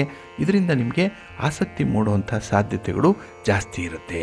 ಅಂದರೆ ಯಾವುದೇ ಒಬ್ಬ ವ್ಯಕ್ತಿಯಲ್ಲಾಗಲಿ ಒಂದು ವಿಚಾರದಲ್ಲಾಗಲಿ ಹೆಚ್ಚು ಹೆಚ್ಚು ವಿಚಾರಗಳನ್ನು ತಿಳ್ಕೊಳ್ಬೇಕು ಅನ್ನುವಂಥ ಒಂದು ತುಡಿತ ಈ ದಿನ ಹೆಚ್ಚಾಗಿರುತ್ತೆ. ಇದು ಒಳ್ಳೆಯ ಬೆಳವಣಿಗೆಯೇ ನಿಮಗೆ. ಹಾಗೆ ಈ ದಿನದಲ್ಲಿ ನಿಮಗೆ ಕೆಲವೊಂದು ಪ್ರೋತ್ಸಾಹದಾಯಕವಾದಂಥ ಸನ್ನಿವೇಶಗಳು ಬರುತ್ತೆ. ಅಂದರೆ ನೀವು ಮಾಡುವಂಥ ಕೆಲಸ ಕಾರ್ಯಗಳಲ್ಲಿ ಯಾರಿಂದ ನಿಮಗೆ ಅನುಕೂಲ ಆಗಬೇಕು, ಯಾರ ಸಪೋರ್ಟ್ ಬೇಕು, ಯಾರ ಮಾರ್ಗದರ್ಶನ ಬೇಕು, ಯಾರಿಂದ ಹಣಕಾಸಿನ ನೆರವು ಸಿಗಬೇಕು, ಇದೆಲ್ಲವೂ ಕೂಡ ವಿಶೇಷ ರೀತಿಯಲ್ಲಿ ನಿಮಗೆ ಒದಗಿ ಬರುತ್ತೆ. ಹಾಗೆ ಈ ದಿನದಲ್ಲಿ ಪ್ರಮುಖ ವ್ಯಕ್ತಿಗಳೊಂದಿಗೆ ನಡೆಸುವಂಥ ಚರ್ಚೆ, ಸಂವಾದ ನಿಮಗೆ ಒಳ್ಳೆಯದನ್ನು ತರುತ್ತೆ. ಏನೋ ಒಂದು ಇನ್ಸೈಟ್, ಒಂದು ಒಳನೋಟ ಅನ್ನುವಂಥದ್ದು ನಿಮಗೆ ಗೊತ್ತಾಗುತ್ತೆ. ಇನ್ನು ಹಣಕಾಸಿನ ಪರಿಸ್ಥಿತಿ ತುಂಬ ಚೆನ್ನಾಗಿದೆ.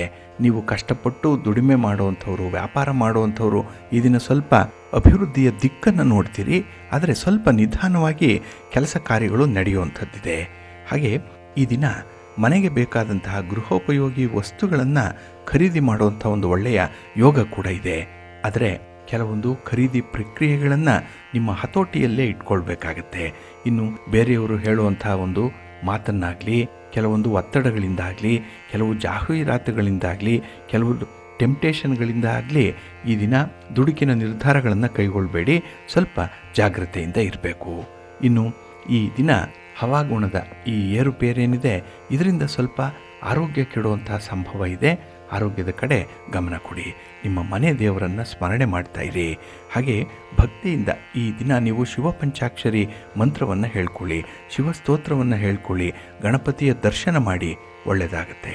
ನಿಮ್ಮ ಅದೃಷ್ಟದ ಬಣ್ಣ ನೇರಳೆ, ಅದೃಷ್ಟದ ದಿಕ್ಕು ಉತ್ತರ ದಿಕ್ಕು, ಅದೃಷ್ಟ ಸಂಖ್ಯೆ 1. ಮಿಥುನ ರಾಶಿ. ಮಿಥುನ ರಾಶಿಯವರಿಗೆ ಈ ದಿನ ಮಿಶ್ರ ಫಲಗಳಿರುವಂಥ ದಿನ. ಅದರಲ್ಲೂ ನೀವೆಣಿಸಿದಂತೆ ಕೆಲವು ಕೆಲಸಗಳಾಗಲ್ಲ. ನಿಮ್ಮ ಹತೋಟಿಯನ್ನು, ನಿಮ್ಮ ಒಂದು ನಿಯಂತ್ರಣವನ್ನು ಮೀರಿ ಕೆಲವು ಘಟನೆಗಳು ಘಟಿಸುವಂಥದ್ದು ಕೂಡ ಇದೆ. ಹಾಗಾಗಿನೇ ಕೆಲವೊಮ್ಮೆ ವಿಚಾರಗಳು ನಿಮ್ಮ ಹತೋಟಿಗೆ ಬರದೇ ಇದ್ದಾಗ ಸ್ವಲ್ಪ ನಿರಾಸೆ ಉಂಟಾಗುವಂಥದ್ದು ಇದೆ.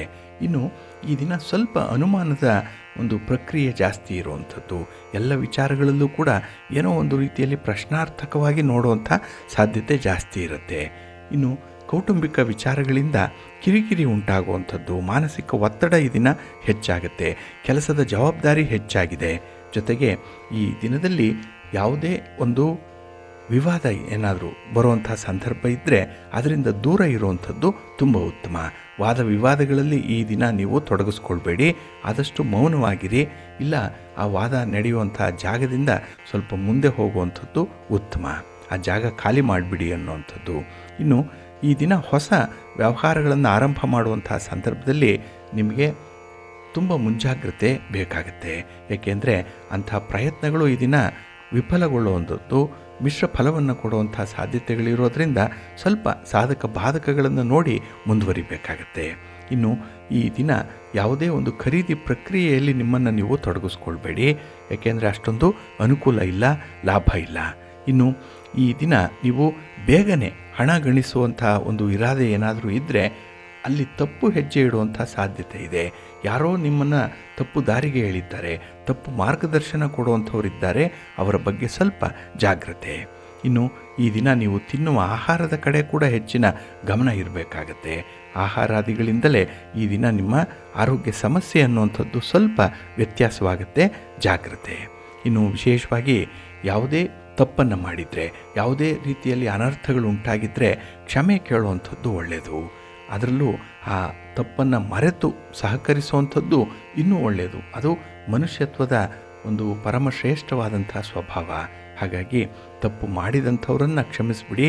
ಅವರ ಗೆಳೆತನ ಬಯಸಿ ಅವರ ಕಾರ್ಯಗಳಲ್ಲಿ ಈ ದಿನ ಸಹಕಾರ ಇರಲಿ, ಒಳ್ಳೆಯದಾಗತ್ತೆ.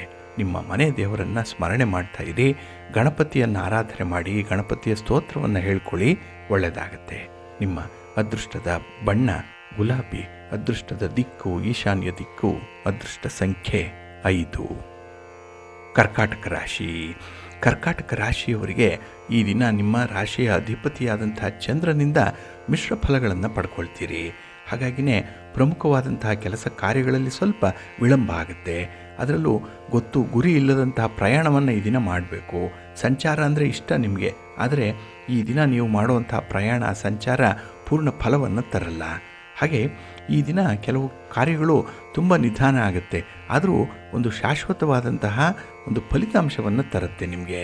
ಹಾಗಾಗಿ ಹಿಡಿದ ಕೆಲಸವನ್ನು ಪೂರ್ಣಗೊಳಿಸುವಂಥ ಒಂದು ಹಠ ನಿಮಗಿದೆ ಈ ದಿನ. ಹಾಗೆ ಈ ದಿನ ರಾಜಕೀಯ ಕ್ಷೇತ್ರದಲ್ಲಿ ತೊಡಸ್ಕೊಂಡಂಥವ್ರಿಗೆ ಅಷ್ಟೊಂದು ಅನುಕೂಲ ಇಲ್ಲ. ಎಲ್ಲೋ ಒಂದು ಕಡೆ ನಿಮ್ಮ ಮನಸ್ಸಿನಲ್ಲಿ ಉದ್ವೇಗಗಳು ಜಾಸ್ತಿ ಆಗುವಂಥದ್ದು, ಹಾಗೆ ದ್ವಂದ್ವತೆಗಳು ಬರುತ್ತೆ. ಅದು ಸರಿನಾ ಇದು ಸರಿನಾ ಅನ್ನುವಂಥ ಪ್ರಶ್ನೆ ಬಂದಾಗ ಯಾವುದರಲ್ಲಿ ಮುಂದುವರಿಬೇಕು ಅನ್ನುವಂಥ ಜಿಜ್ಞಾಸೆ. ಇದರಿಂದ ಕೆಲವೊಂದು ಕೆಲಸಗಳನ್ನು ಮುಂದೂಡುವಂಥದ್ದು ಆಗುತ್ತೆ. ಇಲ್ಲ ಕೆಲಸಗಳ ಬಗ್ಗೆ ನಿರಾಸಕ್ತಿ ಮೂಡುವಂಥ ಸಾಧ್ಯತೆ ಕೂಡ ಇರುತ್ತೆ. ಇನ್ನು ಈ ದಿನ ಬೇರೆಯವರು ಮಾಡಿರುವಂಥ ತಪ್ಪನ್ನು ತೋರಿಸಲಿಕ್ಕೆ ಇದು ಒಳ್ಳೆಯ ಸಮಯ ಇದು. ಏಕೆಂದರೆ ಅವರ ತಪ್ಪು ನಿಮಗೆ ಬಹಳ ಬೇಗ ಅರ್ಥ ಆಗುತ್ತೆ. ಆದರೆ ನಿಮ್ಮ ಮಾತು, ನಿಮ್ಮ ಸಲಹೆ, ನಿಮ್ಮ ಸಾಂತ್ವನ ಬಹಳ ವಿಶೇಷವಾಗಿ ಮಧುರವಾಗಿ ಇರಬೇಕು ಅನ್ನುವಂಥದ್ದನ್ನು ಮರಿಬೇಡಿ. ಇನ್ನು ಈ ದಿನ ಕಾರ್ಯ ಸಾಧನೆ ಮಾಡುವಂತಹ ಸಂದರ್ಭದಲ್ಲಿ ನಿಮ್ಮ ಸಾಮರ್ಥ್ಯ ಏನಿದೆ ಅದನ್ನೆಲ್ಲ ಒಗ್ಗೂಡಿಸ್ಕೊಳ್ಳಿ, ಒಂದು ಮಾಡಿಕೊಳ್ಳಿ. ನಿಮಗೆ ಯಾರು ಸಹಾಯ ಮಾಡ್ತಾರೆ ಅಂತಹ ಸಹಾಯಕರ ಒಂದು ಪಟ್ಟಿಯನ್ನು ಮಾಡಿಕೊಳ್ಳಿ. ಅದರಿಂದ ನಿಮಗೆ ಒಂದು ಆತ್ಮವಿಶ್ವಾಸ ಹೆಚ್ಚಾಗುತ್ತೆ. ಅಂದರೆ ಯಾರು ನಮಗೆ ಸಹಾಯಕರಾಗಿದ್ದಾರೆ, ನಮಗೆ ಕಷ್ಟ ಅಂದರೆ ಯಾರು ಜೊತೆಗೆ ನಿಲ್ತಾರೆ ಅನ್ನುವಂಥದ್ದು ನಿಮ್ಮ ಮನಸ್ಸಿಗೆ ಒಂದು ಖಾತ್ರಿಯಾಗುತ್ತೆ. ಈ ಒಂದು ವಿಚಾರದಲ್ಲಿ ಸ್ವಲ್ಪ ಕಸರತ್ತು ಮಾಡಿ, ಸ್ವಲ್ಪ ಎಕ್ಸರ್ಸೈಸ್ ಮಾಡಿ, ಒಳ್ಳೆಯದಾಗತ್ತೆ. ನಿಮ್ಮ ಮನೆ ದೇವರನ್ನು ಸ್ಮರಣೆ ಮಾಡ್ತಾಯಿರಿ. ಶಿವ ಪಾರ್ವತಿಯರ ದರ್ಶನ ಮಾಡಿ. ಹಾಗೆ ಈ ದಿನ ಪಾರ್ವತಿ ಸಹಸ್ರನಾಮ ಸ್ತೋತ್ರವನ್ನು ಹೇಳ್ಕೊಳ್ತಾ ಇರಿ. ಅನ್ನಪೂರ್ಣೇಶ್ವರಿ ಸ್ತೋತ್ರವನ್ನು ಹೇಳ್ಕೊಳ್ಳಿ, ಒಳ್ಳೆಯದಾಗತ್ತೆ. ನಿಮ್ಮ ಅದೃಷ್ಟದ ಬಣ್ಣ ಬಿಳುಪು, ಅದೃಷ್ಟದ ದಿಕ್ಕು ಈಶಾನ್ಯ ದಿಕ್ಕು, ಅದೃಷ್ಟ ಸಂಖ್ಯೆ 3. ಸಿಂಹರಾಶಿ. ಸಿಂಹರಾಶಿಯವರಿಗೆ ಈ ದಿನ ವಿಜಯ ಪ್ರಾಪ್ತಿಯಾಗುವಂಥ ದಿನ. ಎಲ್ಲ ಕಡೆ ಈ ದಿನ ನಿಮಗೆ ಸಕ್ಸಸ್ ಅನ್ನುವಂಥದ್ದು ಇದೆ. ಮಾಡುವಂಥ ಕೆಲಸದಲ್ಲಿ ತೃಪ್ತಿ ಇದೆ. ಹಣಕಾಸಿನ ವ್ಯವಹಾರಗಳಲ್ಲಿ ಪ್ರಗತಿ ಇದೆ. ಹಾಗೆ ನಿಮ್ಮ ಸ್ನೇಹಿತರು, ಬಂಧುಗಳು, ಅವರ ಮಧ್ಯೆ ಇರುವಂಥ ಒಂದು ರಿಲೇಷನ್ಶಿಪ್ ಆಗಲಿ, ಒಂದು ಫ್ರೆಂಡ್ಶಿಪ್ ಆಗಲಿ ಈ ದಿನ ನಿಮಗೆ ಕಷ್ಟಕ್ಕೆ ಬರುತ್ತೆ. ಹಾಗಾಗಿನೇ ಈ ದಿನ ಯಾವುದೇ ವಿಚಾರದಲ್ಲೂ ಕೂಡ ಯೋಚನೆ ಮಾಡುವಂಥ ಸಂದರ್ಭ ಇಲ್ಲ. ಎಲ್ಲವೂ ಕೂಡ ನಿಮ್ಮ ಅನಿಸಿಕೆಯಂತೆ ನಿಮ್ಮ ಒಂದು ವ್ಯಾಪ್ತಿಗೆ ಮೀರೇನೆ ನಡೆಯುವಂಥದ್ದು ಕೂಡ ಇದೆ. ಒಟ್ಟಾರೆ ಈ ದಿನ ಏನೇ ಒತ್ತಡಗಳಿದ್ದರೂ ಅದನ್ನು ನಿಭಾಯಿಸ್ತೀರಿ. ಅಂಥ ಒಂದು ಶಕ್ತಿ ಇದೆ, ಸಾಮರ್ಥ್ಯ ಇದೆ, ವಿವೇಕ ಇದೆ, ವಿವೇಚನೆ ಇದೆ, ಬುದ್ಧಿವಂತಿಕೆ ಇದೆ, ಅನುಭವ ಇದೆ. ಎಲ್ಲವೂ ಈ ದಿನ ನಿಮ್ಮಲ್ಲೇ ಮೇಳೈಸಿರೋದ್ರಿಂದ ಈ ದಿನ ಕೆಲಸಗಳಲ್ಲಿ ತುಂಬ ಪ್ರಗತಿ ಅನ್ನುವಂಥದ್ದು ಇದೆ. ಹಾಗೆ ಈ ದಿನ ಸ್ವಲ್ಪ ಭಾವನಾತ್ಮಕ ಬೆಳವಣಿಗೆ ಆಗುವಂಥದ್ದು ಕೂಡ ಇರುತ್ತೆ. ಇಲ್ಲಿ ಸ್ವಲ್ಪ ಹಿನ್ನಡೆ ಆಗ್ಬೋದು.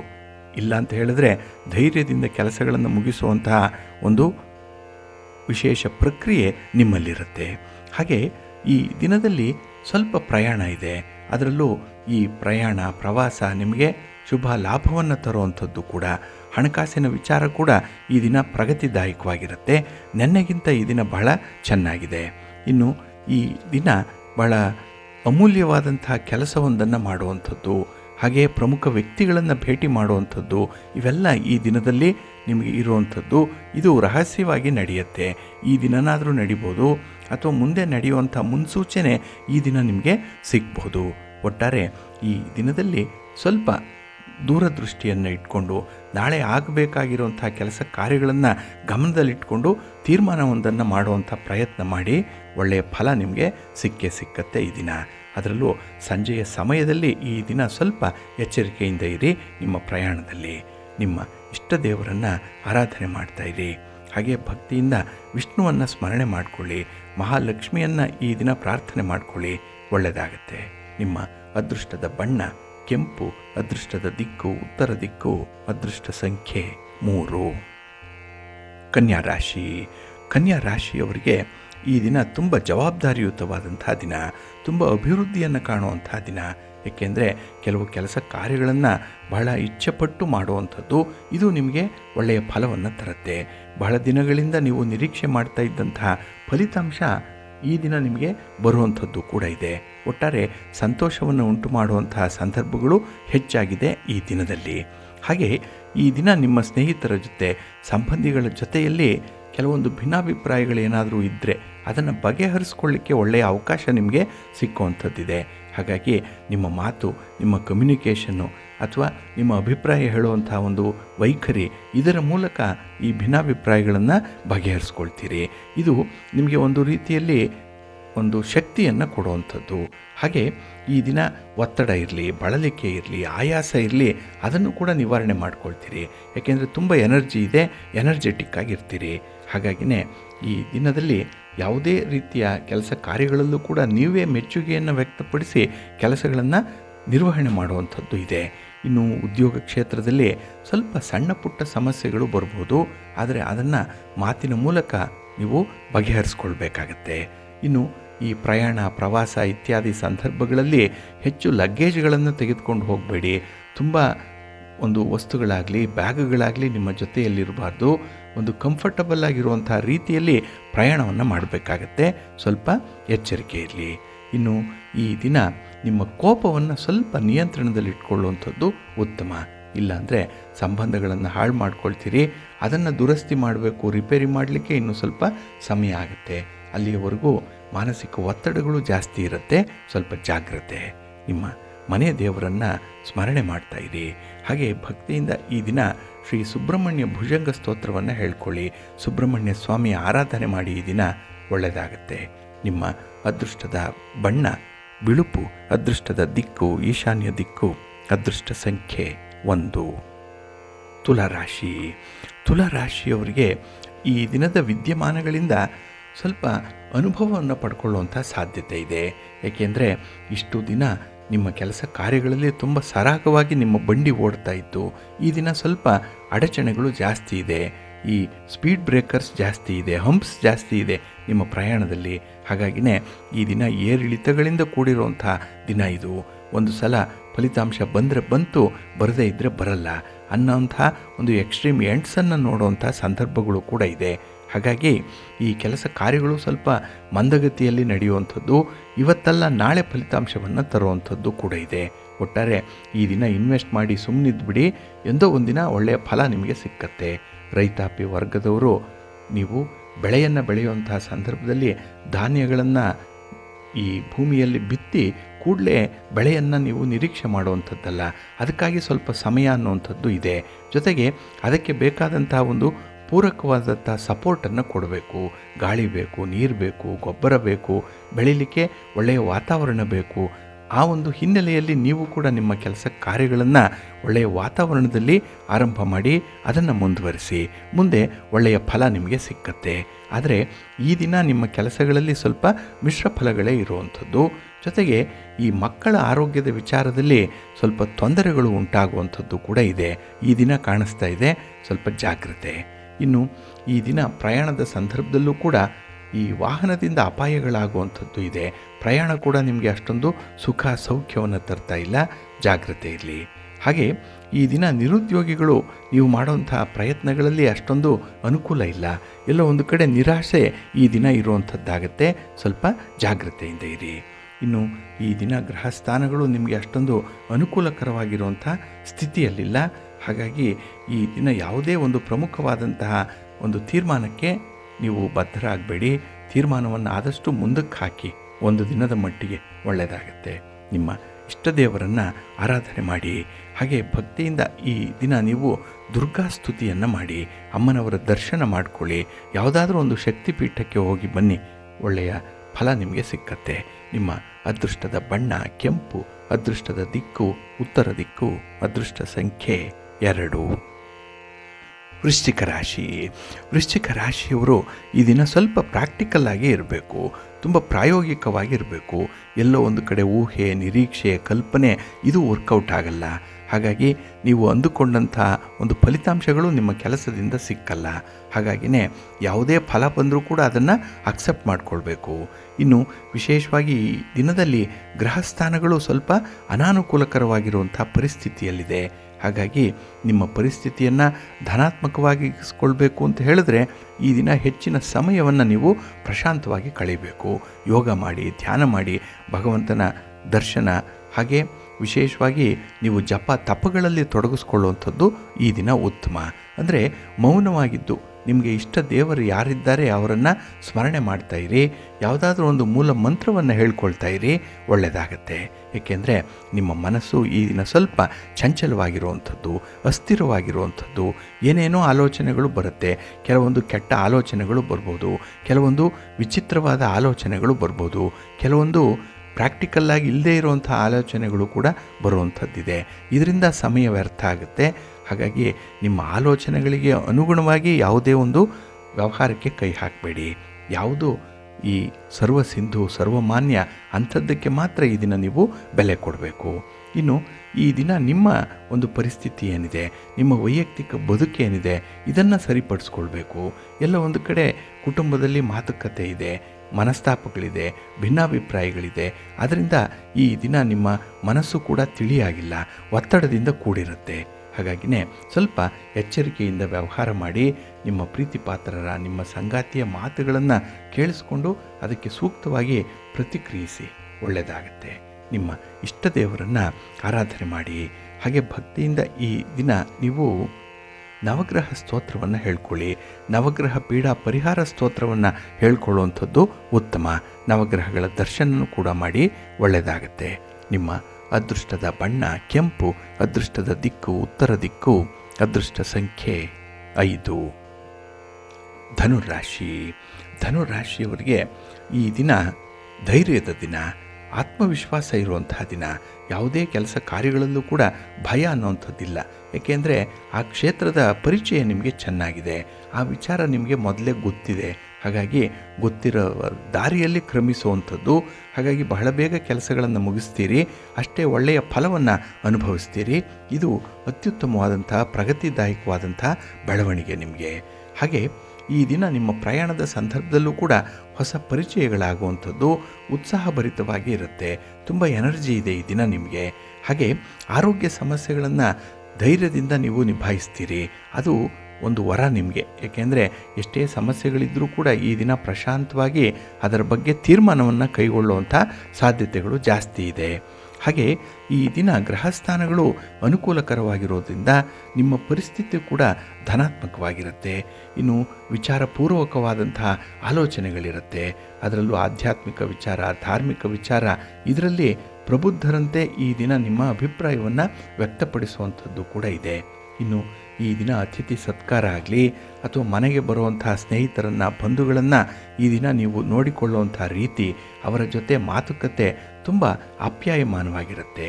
ಹಾಗಾಗಿ ತುಂಬ ಈ ದಿನ ಗೆಳೆಯರನ್ನು ಅಥವಾ ಒಂದು ಸಂಬಂಧಗಳನ್ನು ಇಟ್ಟುಕೊಳ್ಳುವಂಥ ಸಾಧ್ಯತೆ ಕೂಡ ಈ ದಿನ ಇದೆ. ಇನ್ನು ಈ ದಿನದಲ್ಲಿ ಯಾವುದೇ ಒಂದು ಪ್ರತಿಸ್ಪರ್ಧಿಗಳು ನಡೆಸುವಂಥ ಒಂದು ಕುತಂತ್ರ ಆಗಲಿ ಅಥವಾ ಒಂದು ರೀತಿಯ ಒತ್ತಡ ಆಗಲಿ ಅದನ್ನು ಸ್ವಲ್ಪ ಧೈರ್ಯದಿಂದ ಎದುರಿಸುವಂಥದ್ದು, ತಾಳ್ಮೆಯಿಂದ ಇರುವಂಥದ್ದನ್ನು ರೂಢಿಸ್ಕೊಳ್ಳಿ, ಒಳ್ಳೆಯದಾಗತ್ತೆ.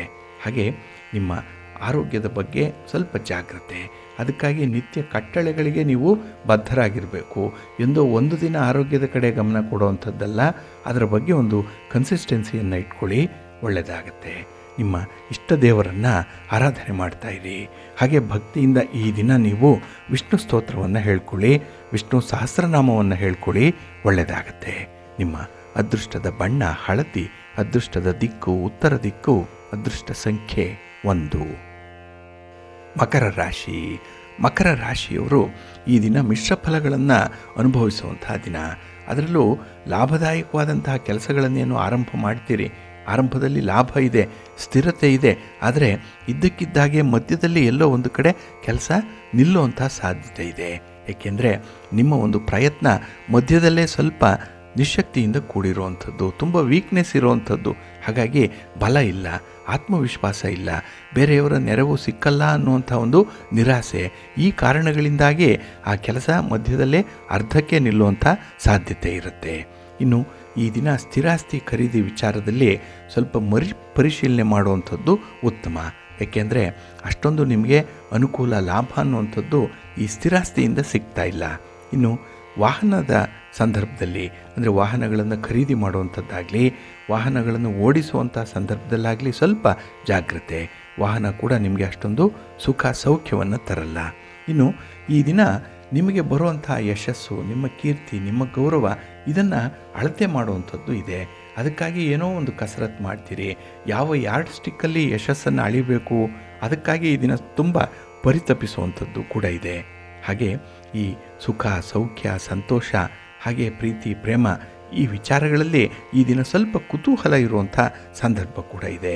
ಒಟ್ಟಾರೆ ಈ ದಿನ ಹೊಸ ಹೊಸ ವಿಚಾರಗಳಲ್ಲಿ, ಹೊಸ ಹೊಸ ವ್ಯಕ್ತಿಗಳೊಂದಿಗೆ ವ್ಯವಹಾರದಲ್ಲಿ ನಿಮಗೆ ಲಾಭ ಇದೆ. ಹಾಗೆ ಈ ದಿನದಲ್ಲಿ ಒಳ್ಳೆಯ ಸುದ್ದಿಯನ್ನು ಕೇಳುವಂಥ ಸಾಧ್ಯತೆ ಕೂಡ ಇದೆ. ಇನ್ನು ಯಾವುದೇ ಒಂದು ವಿಚಾರದಲ್ಲೂ ಕೂಡ ತುಂಬ ಸೌಹಾರ್ದತೆಯ ಅಗತ್ಯ ಇದೆ, ಹೊಂದಾಣಿಕೆ ಬೇಕು. ಆಗ ಮಾತ್ರ ನಿಮ್ಮ ಕೆಲಸ ಯಶಸ್ವಿಯಾಗಿ ಮನಸ್ಸಿಗೆ ಸ್ವಲ್ಪ ಸಮಾಧಾನ ಸಿಕ್ಕತ್ತೆ. ಇಲ್ಲಾಂದರೆ ಒತ್ತಡದಿಂದಲೇ ನಿಮ್ಮ ಬದುಕನ್ನು ನೀವೇ ಪ್ರಶ್ನಿಸುವಂತಾಗ್ಬಿಡುತ್ತೆ. ಸ್ವಲ್ಪ ಎಚ್ಚರಿಕೆ. ನಿಮ್ಮ ಇಷ್ಟ ದೇವರನ್ನು ಆರಾಧನೆ ಮಾಡ್ತಾಯಿರಿ. ಆಂಜನೇಯ ಸ್ತೋತ್ರವನ್ನು ಹೇಳ್ಕೊಳ್ಳಿ, ಹನುಮಾನ್ ಚಾಲೀಸನ್ನು ಹೇಳ್ಕೊಳ್ಳಿ. ಈ ದಿನ ಒಳ್ಳೆಯದಾಗತ್ತೆ. ನಿಮ್ಮ ಅದೃಷ್ಟದ ಬಣ್ಣ ಕೇಸರಿ, ಅದೃಷ್ಟದ ದಿಕ್ಕು ಈಶಾನ್ಯ ದಿಕ್ಕು, ಅದೃಷ್ಟ ಸಂಖ್ಯೆ 2. ಕುಂಭರಾಶಿ. ಕುಂಭರಾಶಿಯವರಿಗೆ ಈ ದಿನ ಬೆಳಗಿನ ಅವಧಿಯಲ್ಲಿ ಶುಭ ಫಲಗಳಿರುತ್ತೆ, ತುಂಬ ಸಂತೋಷ ಇದೆ. ಆದರೆ ಸಂಜೆ ಆಗ್ತಾ ಇದ್ದ ಹಾಗೆ ನಿಮಗೆ ಸ್ವಲ್ಪ ಒತ್ತಡಗಳು ಜಾಸ್ತಿ ಆಗುವಂಥದ್ದು, ಹಾಗೆ ಮನೆಯ ಹೊರಗೆ ಸ್ವಲ್ಪ ಅನಾನುಕೂಲತೆಗಳು ಉಂಟಾಗುವಂಥ ಸಾಧ್ಯತೆ ಇದೆ. ಹಾಗಾಗಿನೇ ಯಾವುದೇ ವಿಚಾರದಲ್ಲೂ ಕೂಡ ಹೆಚ್ಚಿನ ನಿರೀಕ್ಷೆಯನ್ನು ಇಟ್ಕೊಳ್ಬೇಡಿ. ಭಗವಂತ ಏನನ್ನು ಈ ದಿನ ದಯಪಾಲಿಸಿದ್ದಾನೆ ಅದನ್ನು ನೀವು ಮನಃಪೂರ್ವಕವಾಗಿ ಒಪ್ಪಿಕೊಳ್ಳುವಂಥದ್ದು, ಅದನ್ನು ನೀವು ಸ್ವಾಗತಿಸುವಂಥದ್ದು ತುಂಬ ಉತ್ತಮ. ಹಾಗೆ ಈ ದಿನ ನಿಮ್ಮ ಅದೃಷ್ಟವನ್ನು ಪರೀಕ್ಷಿಸುವಂತಹ ಒಂದು ಘಟನೆ ಕೂಡ ನಡೆಯುತ್ತೆ. ಹಾಗಾಗಿ ನಿಮ್ಮ ಅದೃಷ್ಟ ಎಷ್ಟಿದೆ, ಎಷ್ಟರ ಮಟ್ಟಿಗೆ ನಿಮಗೆ ಫೇವರಬಲ್ ಆಗಿದೆ ಅನ್ನುವಂಥದ್ದನ್ನು ಈ ದಿನ ನಿಮಗೆ ಸಾಬೀತುಪಡಿಸಲಿಕ್ಕೆ ಒಂದು ಒಳ್ಳೆಯ ಸನ್ನಿವೇಶ ಸಿಕ್ಕುವಂಥದ್ದು. ಹಾಗೆ ವ್ಯವಹಾರಗಳನ್ನೇನೋ ಆರಂಭ ಮಾಡಿಬಿಟ್ಟಿದ್ದೀರಿ, ಆದರೆ ವ್ಯಾಪಾರದಲ್ಲಿ ಕೆಲವೊಂದು ಬದಲಾವಣೆಗಳನ್ನು ಮಾಡಿಕೊಳ್ಬೇಕು, ವ್ಯಾಪಾರದಲ್ಲಿ ಒಂದು ರೀತಿಯಲ್ಲಿ ಅಪ್ಗ್ರೇಡ್ ಮಾಡಿಕೊಳ್ಬೇಕು. ಇದು ಕೂಡ ಬಹಳ ಮುಖ್ಯವಾಗಿರುವಂಥದ್ದು. ಹಾಗೆ ಈ ದಿನ ನಿಮಗೆ ಉತ್ತಮವಾದಂತಹ ಒಂದು ಸಹಾಯ ಮಾಡುವಂಥ ಗುಣ ಇದೆ. ಹಾಗಾಗಿನೇ ಒಳ್ಳೆಯವರು ಯಾವಾಗಲೂ ಕೂಡ ಮತ್ತೊಬ್ಬರಲ್ಲಿರುವಂಥ ಒಳ್ಳೆಯತನವನ್ನೇ ಹುಡುಕ್ತಾರಂತೆ. ಹಾಗಾಗಿ ಕೆಟ್ಟತನ ಆಗಲಿ, ಕೆಟ್ಟ ವ್ಯಕ್ತಿಗಳಾಗಲಿ, ಕೆಟ್ಟ ಕೆಲಸಗಳಾಗಲಿ ಈ ದಿನ ನಿಮ್ಮ ಗಮನಕ್ಕೆ ಬರಲ್ಲ. ಎಲ್ಲವೂ ಕೂಡ ಒಂದು ರೀತಿಯಲ್ಲಿ ಪಾಸಿಟಿವ್ ಆಗೇ ಇರುವಂಥದ್ದು. ಹಾಗೆ ಅನುಕೂಲತೆಗಳು ಜಾಸ್ತಿ ಇದ್ದಾಗ ಈ ದಿನ ತುಂಬ ಸೌಖ್ಯವನ್ನು, ಸುಖವನ್ನು ಕಾಣುವಂಥದ್ದು ಕೂಡ ಇದೆ. ಹಾಗೆ ನಿಮ್ಮ ವ್ಯಾಪಾರ ವ್ಯವಹಾರ ಅಥವಾ ಈ ಸ್ಥಿರಾಸ್ತಿಯ ವಿಚಾರವಾಗಿ ನಿಮ್ಮ ಒಡ ಹುಟ್ಟಿದವರ ಜೊತೆಯಲ್ಲಿ ಯಾವುದೇ ರೀತಿಯ ಭಿನ್ನಾಭಿಪ್ರಾಯಗಳಿದ್ದರೂ ಅದನ್ನು ಗುರು ಹಿರಿಯರ ಮಧ್ಯಸ್ಥಿಕೆಯಲ್ಲಿ ಪರಿಹಾರ ಮಾಡಿಕೊಳ್ಳುವಂಥ ಒಂದು ಪ್ರಯತ್ನ ನಡೆಯುತ್ತೆ.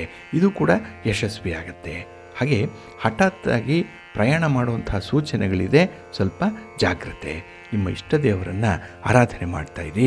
ಗಣಪತಿಯ ಸ್ತೋತ್ರವನ್ನು ಹೇಳ್ಕೊಳ್ಳಿ, ಗಣಪತಿಯ ದರ್ಶನ ಮಾಡ್ಕೊಳ್ಳಿ, ಒಳ್ಳೆಯದಾಗತ್ತೆ. ನಿಮ್ಮ ಅದೃಷ್ಟದ ಬಣ್ಣ ಗುಲಾಬಿ, ಅದೃಷ್ಟದ ದಿಕ್ಕು ಈಶಾನ್ಯ ದಿಕ್ಕು, ಅದೃಷ್ಟ ಸಂಖ್ಯೆ 2. ಮೀನರಾಶಿ. ಮೀನರಾಶಿಯವರಿಗೆ ಈ ದಿನ ದ್ವಂದ್ವತೆಗಳು ಇರುವಂಥದ್ದು, ಮಿಶ್ರ ಫಲಗಳಿರುವಂಥದ್ದು. ಬೆಳಗಿನ ಅವಧಿಯಲ್ಲಿ ಸ್ವಲ್ಪ ಒತ್ತಡ ಇದೆ, ಸ್ವಲ್ಪ ಕಷ್ಟ ಇದೆ. ಆದರೆ ಮಧ್ಯಾಹ್ನದ ನಂತರದಲ್ಲಿ ಈ ದಿನ ಬಹಳ ವಿಶೇಷ ಫಲಗಳಿರುತ್ತೆ. ಮನಸ್ಸು ತಿಳಿಯಾಗುತ್ತೆ. ಹಾಗೆ ಬಯಸ್ತಾ ಇದ್ದಂಥ ಒಂದು ವಿಚಾರ, ಒಂದು ಪ್ರಶ್ನೆಗೆ ಉತ್ತರ ಈ ದಿನ ಸಂಜೆಯ ವೇಳೆಗೆ ನಿಮಗೆ ಸಿಕ್ಕತ್ತೆ. ಹಾಗಾಗಿನೇ ಬಹಳ ವಿಶೇಷವಾಗಿ ನಿಮ್ಮ ಒಂದು ಪ್ರತಿಭೆಯನ್ನು, ನಿಮ್ಮ ಒಂದು ಶಕ್ತಿ ಸಾಮರ್ಥ್ಯವನ್ನು ನೀವು ತೋರಿಸಲಿಕ್ಕೆ ಅವಕಾಶಗಳು ಸಿಕ್ಕುವಂಥ ಸಂದರ್ಭ ಕೂಡ ಇದೆ. ಹಾಗೆ ಈ ದಿನ ಉದ್ಯೋಗಿಗಳಿಗೆ ನೌಕರಿಯಲ್ಲಿ ಬಡ್ತಿ ಇರ್ಬೋದು, ವರ್ಗಾವಣೆ ಇರ್ಬೋದು, ವೇತನ ಹೆಚ್ಚಳ ಇರ್ಬೋದು, ಅಥವಾ ನೌಕರಿಯ ಬಗ್ಗೆನೇ ಒಂದು ಸಿಹಿ ಸುದ್ದಿ ನಿಮಗೆ ಸಿಕ್ಕುವಂಥ ಸಾಧ್ಯತೆ ಕೂಡ ಇದೆ. ಇನ್ನು ಈ ದಿನ ಮೌಲ್ಯದ ಆಭರಣಗಳನ್ನು ಖರೀದಿ ಮಾಡುವಂಥ ಒಂದು ಯೋಗ ಇದೆ. ಆದರೆ ಆ ಯೋಗವನ್ನು ಈ ದಿನ ನೀವು ಮೆಟೀರಿಯಲೈಸ್ ಮಾಡಿಕೊಳ್ಬೇಕು, ಅದನ್ನು ರಿಯಲೈಸ್ ಮಾಡಿಕೊಳ್ಬೇಕು. ಆಗ ಮಾತ್ರ ನಿಮಗೆ ಈ ದಿನ ಸ್ವಲ್ಪ ಸಂಪತ್ತಿನ ಸಂಗ್ರಹ ಉಂಟಾಗುವಂಥದ್ದಿದೆ. ಇನ್ನು ಯಾವುದೇ ಒಂದು ಉದ್ಯಮದಲ್ಲಿ ಹಣ ಹೂಡಲಿಕ್ಕೆ ಪ್ರಸ್ತಾವನೆಗಳು ಬರುವಂಥದ್ದು ಕೂಡ ಇದೆ. ನಿಮ್ಮನ್ನು ರಿಕ್ವೆಸ್ಟ್ ಮಾಡಿ ಕೇಳುವಂಥವರು ಕೂಡ ಈ ದಿನ ಇರ್ತಾರೆ. ಹಾಗೆ ಈ ದಿನ ಮನೆಯಲ್ಲಿ ನಡೆಯುವಂಥ ಒಂದು ತರ್ಕ, ವಾದ, ವಿವಾದ, ಅದಕ್ಕೆ ನೀವು ಈ ದಿನ ಅವಕಾಶವನ್ನು ಕೊಡಬೇಡಿ. ಅದಕ್ಕಾಗಿ ನೀವು ಎದೆಗುಂದಬೇಡಿ. ಧೈರ್ಯದಿಂದ ಅದನ್ನು ಎದುರಿಸಿ, ಒಳ್ಳೆಯದಾಗತ್ತೆ. ಇನ್ನು ನಿಮ್ಮ ಕಾರ್ಯಕ್ಷೇತ್ರದಲ್ಲಿರುವಂಥ ಗುಪ್ತ ಶತ್ರುಗಳ ಬಗ್ಗೆ ಸ್ವಲ್ಪ ಜಾಗ್ರತೆ. ಏಕೆಂದರೆ ನಿಮ್ಮ ಯೋಜನೆಗಳ ಬಗ್ಗೆ ಅವರೊಂದು ಅಪಪ್ರಚಾರ ಮಾಡುವಂಥ ಸಾಧ್ಯತೆ ಇದೆ. ಹಾಗಾಗಿ ನಿಮ್ಮ ಮುಂದಿನ ಯೋಜನೆಗಳನ್ನು ಅಂಥವರ ಜೊತೆಯಲ್ಲಿ ಹಂಚಿಕೊಳ್ಬೇಡಿ. ಇನ್ನು ಈ ದಿನ ವಿಶೇಷತೆ ಅಂತ ಹೇಳಿದ್ರೆ ನಿಮ್ಮ ಆರೋಗ್ಯದಲ್ಲೂ ಕೂಡ ಸ್ವಲ್ಪ ವ್ಯತ್ಯಯಗಳಾಗುತ್ತೆ, ಏರುಪೇರುಗಳಾಗುವಂಥದ್ದಿದೆ. ಸ್ವಲ್ಪ ಜಾಗ್ರತೆ. ಹಾಗೆ ಈ ದಿನ ನೀವು ಮಾತಿನಲ್ಲಿ ನಿಯಂತ್ರಣ ಇಲ್ಲ ಅಂತ ಹೇಳಿದ್ರೆ ಬೇರೆಯವರು ತಪ್ಪು ತಿಳಿಯುವಂಥ ಸಾಧ್ಯತೆ ಇದೆ. ಹಾಗಾಗಿ ನಿಮ್ಮ ಮಾತನ್ನು ಸ್ವಲ್ಪ ನಿಯಂತ್ರಣದಲ್ಲಿ ಇಟ್ಕೊಳ್ಳಿ. ನಿಮ್ಮ ಮನೆಯ ದೇವರನ್ನು ಸ್ಮರಣೆ ಮಾಡಿ, ನಿಮ್ಮ ಇಷ್ಟ ದೇವರನ್ನು ಪ್ರಾರ್ಥನೆ ಮಾಡಿಕೊಳ್ಳಿ. ಹಾಗೆ ಭಕ್ತಿಯಿಂದ ಈ ದಿನ ನೀವು ಶಿವಸ್ತೋತ್ರವನ್ನು ಹೇಳ್ಕೊಳ್ಳಿ. ಶಿವನಾಮ ಸ್ಮರಣೆ, ಪಾರ್ವತಿ ಸಮೇತ ಈ ಪರಶಿವನನ್ನು ಈ ದಿನ ಪ್ರಾರ್ಥನೆ ಮಾಡ್ತಾ ಇರಿ, ಒಳ್ಳೆಯದಾಗುತ್ತೆ. ನಿಮ್ಮ ಅದೃಷ್ಟದ ಬಣ್ಣ ನೇರಳೆ, ಅದೃಷ್ಟದ ದಿಕ್ಕು ಈಶಾನ್ಯ ದಿಕ್ಕು, ಅದೃಷ್ಟ ಸಂಖ್ಯೆ 3.